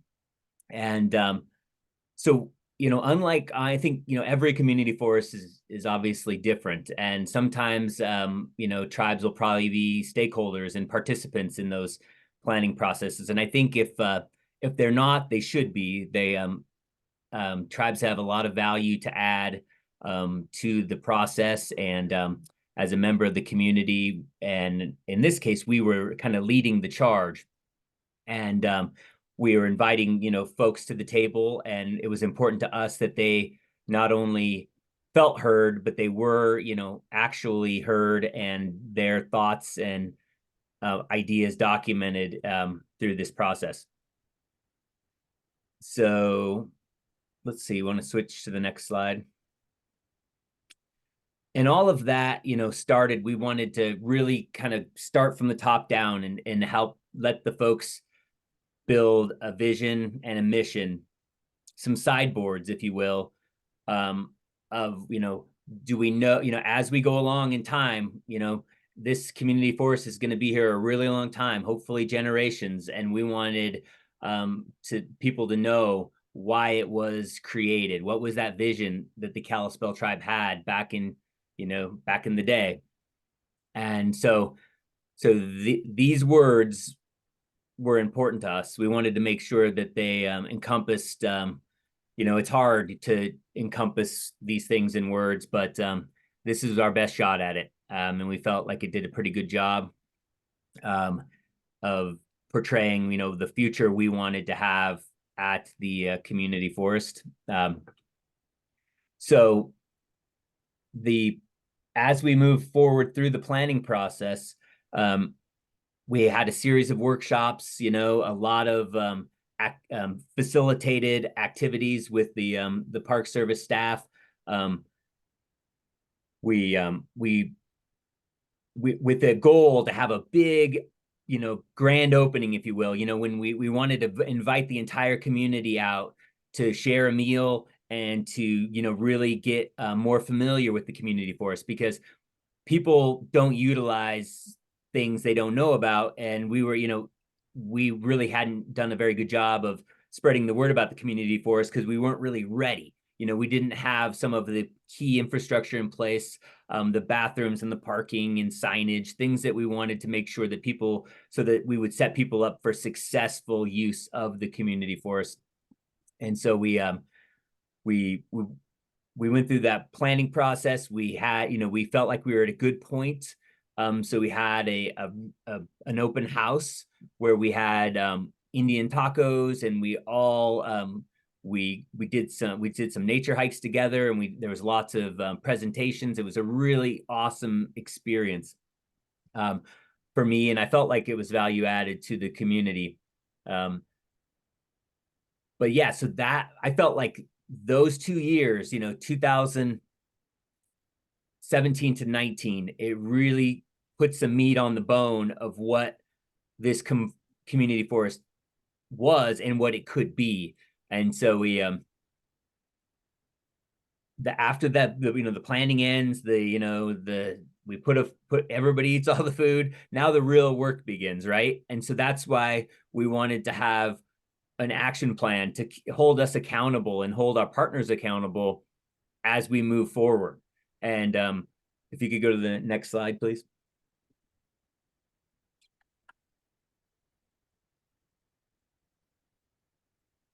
You know, the where the work begins, where the rubber meets the road, is kind of depicted in this really messy diagram. You know, process of decision making and getting stuff done is often somewhat messy. And when you have a sovereign nation, the Kalispel tribe, who owns this land and is inviting the community at large to benefit from the land, we wanted to make sure that we had a good process, and we knew, you know, who the decision makers are. The tribal council, you know, we don't do anything without their blessing, and you know, they are the head of the government arm of the Kalispel tribe. And but there's a lot of other, you know, really important integral pieces that make the day-to-day happen. And for us to implement that action plan, we needed to make sure we had a good process in place. So my boss, the KNRD director, you know, I make sure everything is good with him. But as a KNRD staff, we engage with the community. So we're that front line of communication between the stakeholders, the folks that are out there having star parties, or the folks, the teachers that are bringing their students out there to learn about macroinvertebrates, or the kids that come out to go fishing and stuff like that. That whole process is it works. It is a little messy. There's a lot of moving parts. And we need to have all those people, they all have a voice. And so as it comes through, you know, up to the top, the Kalispel Tribal Council, so far everything's gone pretty good. You know, in the beginning, I was a little nervous because I really enjoyed the presentations beforehand. Hunting is a very important thing to the Kalispel. The heritage of hunting is important, and there's that property, privately owned, fee simple land that the Kalispel own. They hunt on that property during the hunting seasons in Washington State, and they have a kind of a special access to that place. And so the Kalispel tribe is not allowed, you know, non-tribal members the ability to hunt on that property. There's lots of other public land to hunt on, but that place is theirs. It's kind of a special form of access. You know, we have yet to have any conflict over that. I've been really fortunate. You know, we felt like we should educate people. We didn't want to restrict use, because up in, you know, in a lot of the national forests, you know, it's a multi-use forest. There's people out there doing hunting, fishing, gathering on, you know, about 60% of Pend Oreille County. this is, you know, a little different, but very similar. And so we just wanted to educate people, you know, there's no hunting allowed for non-tribal members, but they have the opportunity to use the site just like they would on, you know, public forest. And so that's gone really well. There's been no conflict. Everybody's, you know, just done the right thing. There's been and the tribal members really appreciate that opportunity. It's some pretty good hunting, and it really helps some, and it's really accessible. So some of our elders can't get around in the wilderness and in the backcountry like they used to, and so they have some better access, and they are still allowed to harvest their elk and their deer, and you know, share that with their friends and their families. And so far that's been a real big win for me. Something that I thought, you know, might be, you know, an opportunity for potential conflict hasn't gone negative. So that's been good. And I think part of that is due to just good communication and you know, and in a culture that respects hunting and respects respects private property rights as kind of a foundational piece of that working well together. I'm going to go through a little bit more some of the things we've learned along the way, and then I'm going to open it up to questions if we can have a dialogue. And you know, I'm interested to hear any comments or questions as well. So one of the things that, you know, we've brought, we really don't have a lot of capacity to do a lot of programming at our community forest. So we've kind of outsourced that, if you will. And what our goal was, if we build it, they will come. If we build a nice facility that has access, that has the things that the people need to do what they want to do, we have a small classroom, we have ADA bathrooms, that they would then, you know, come to this place and utilize it. And that's been working pretty well. We haven't had to build a whole big program, which we weren't really excited about doing that. So we've brought in DNR. They've had big small forest land field days where they do big programs, and they invite people out to the community forest, and they learn about forestry and wildlife management and all that kind of stuff. We're excited to have our first kind of Teach the Teacher event coming up in June, which will be the Pacific Education Institute is helping us coordinate this. It's a continuing education and learning opportunity for teachers K through 12, where they can come out and learn about forestry. It's a 2-day event, and they're going to go through a series of different workshops, and they get credits that they need for their teaching accreditation. But they also learn about, you know, indigenous ways of doing forestry, along with, you know, forest practices rules, you know, industrial forest practices versus Forest Service, and that kind of thing. So it's going to be a really a holistic immersion into the world of forestry. And you know, it's not a super heavy lift for us. We're providing support. We're providing the location. We were able to, you know, scrounge up some money to pay for the food for the teachers. But that's you know, that is, and we feel really proud of being able to, you know, provide that place and that opportunity for our local educators to come learn more about forestry. Forestry is a really important part of our economy and a part of our landscape in Northeast Washington. And so that's another example of, you know, how this, if you build it, they will come philosophy is working out. We have a small group that comes up and does solar parties, and they do stargazing. So like we built them a shed where they could store their really fancy telescopes, and they come. It's a great place because it's close to town, but it has a really dark night sky. Ponderay County has a population of about 14,000 people, and it's very rural and remote. And so they can come out and see all kinds of, you know, interesting things that are going on in the solar system. And so they've really they're really thankful that we have that place for them, and we've accommodated their equipment. And we had some lights. One of our barns had a light that was not shielded correctly, and it was causing problems. So we fixed it, we shielded it so that they don't have it doesn't mess up their sky viewing. So it's kind of a give and take with the community. You want to make sure you're providing a good place for them, and when they have requests, if they're reasonable, I think we try to accommodate the best we can. What else are we doing up there? We have one cool thing that kind of came in concurrent with the planning was we built we took an old pond that was for livestock watering, and it was failing. It had holes in it. We made it a little bit larger. We lined it. It has fresh spring water inputs, and we plant it with triploid rainbows so that we can do youth fishing days.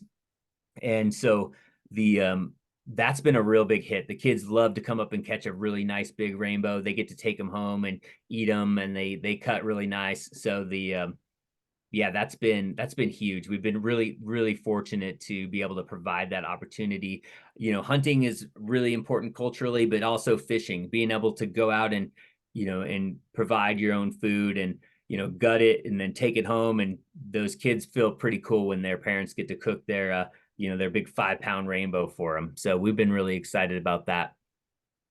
I think the next slide is, okay. So this one here, so basically, drilling down closer, or further down from the visions and missions and kind of goals.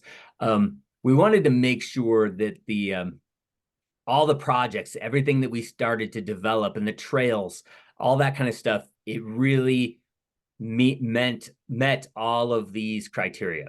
And so, we wanted to, obviously the mission is really important. We didn't want a bunch of mission creep because we don't have a lot of resources to be chasing our tail. We wanted to definitely ecosystem enhancement was important. We wanted the forest to be healthy, to be able to demonstrate what a healthy forest looks like to our neighbors. Certain activities may not be appropriate. So we wanted to, it is a rural area. So we wanted to make sure that that's kind of a subjective criteria, but that's where the people come in and, they help guide that.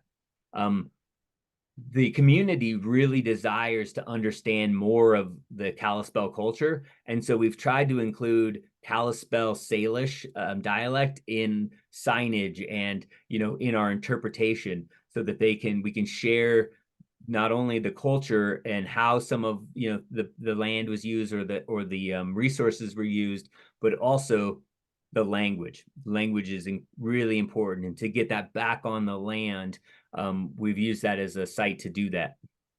The forest and the wildlife are obviously super important, and we wanted to keep it safe for them.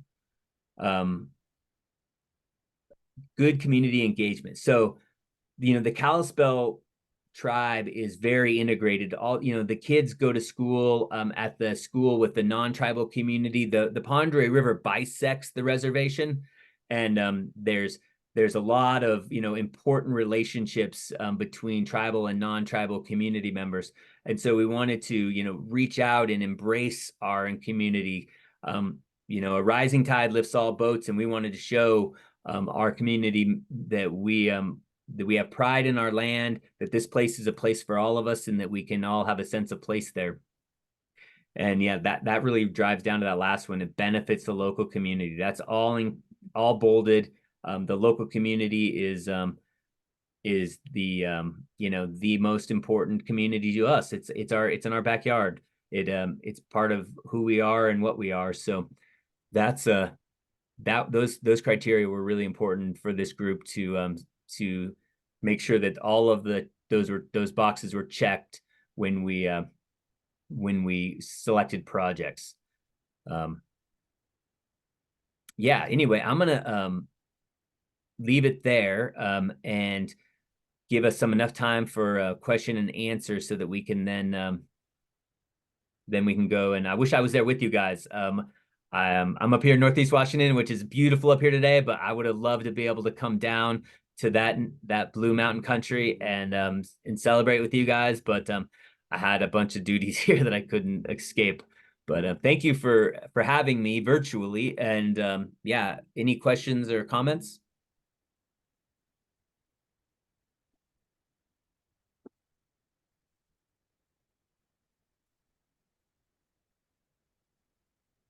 Questions? If you escape, you know, it's like you're last in the day. Can you hear me at all? Yeah, go ahead and say that again. Well, I was saying, it looks like you're escaping questions by being the last in the day. Oh yeah, that's a benefit sometimes. That's all right. I hope you guys have a good Hang on, we got one. social hour.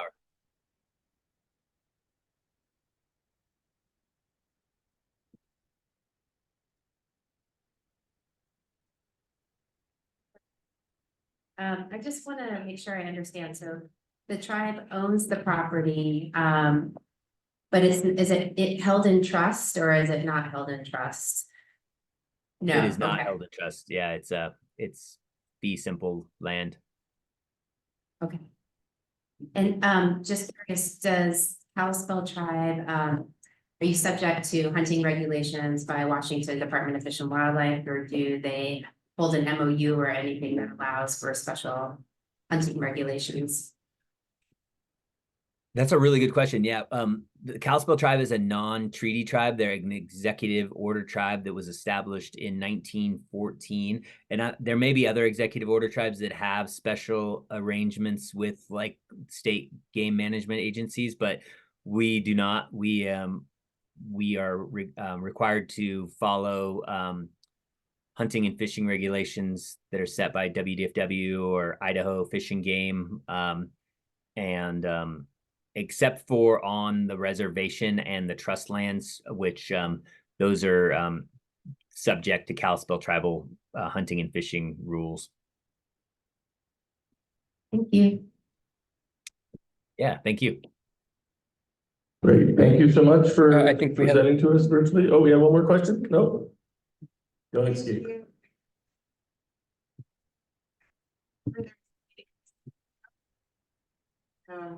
Indian Creek Community Foundation that group in the, I'm looking at the diagram, the advisory committee, the ICCF advisory committee, is that the group through which all project concepts are filtered according to that checklist that you shared with us?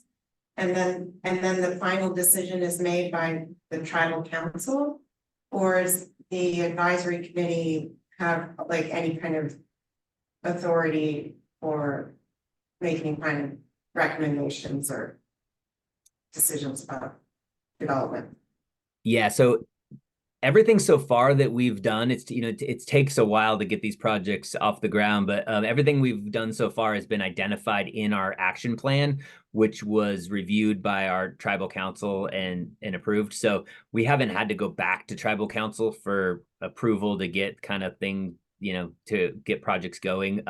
So the advisory committee, they kind of come up with the ideas. Most of that, if it's all within the action plan, then that's handled at the administrative level through myself or my boss, depending on, how expensive it's going to be or, and what, if we have funding or not. But so yeah, they're definitely just an, recommendation or advisory capacity, but their input provides a lot of direction. So I would say it's important, but it's not, they don't have the last say.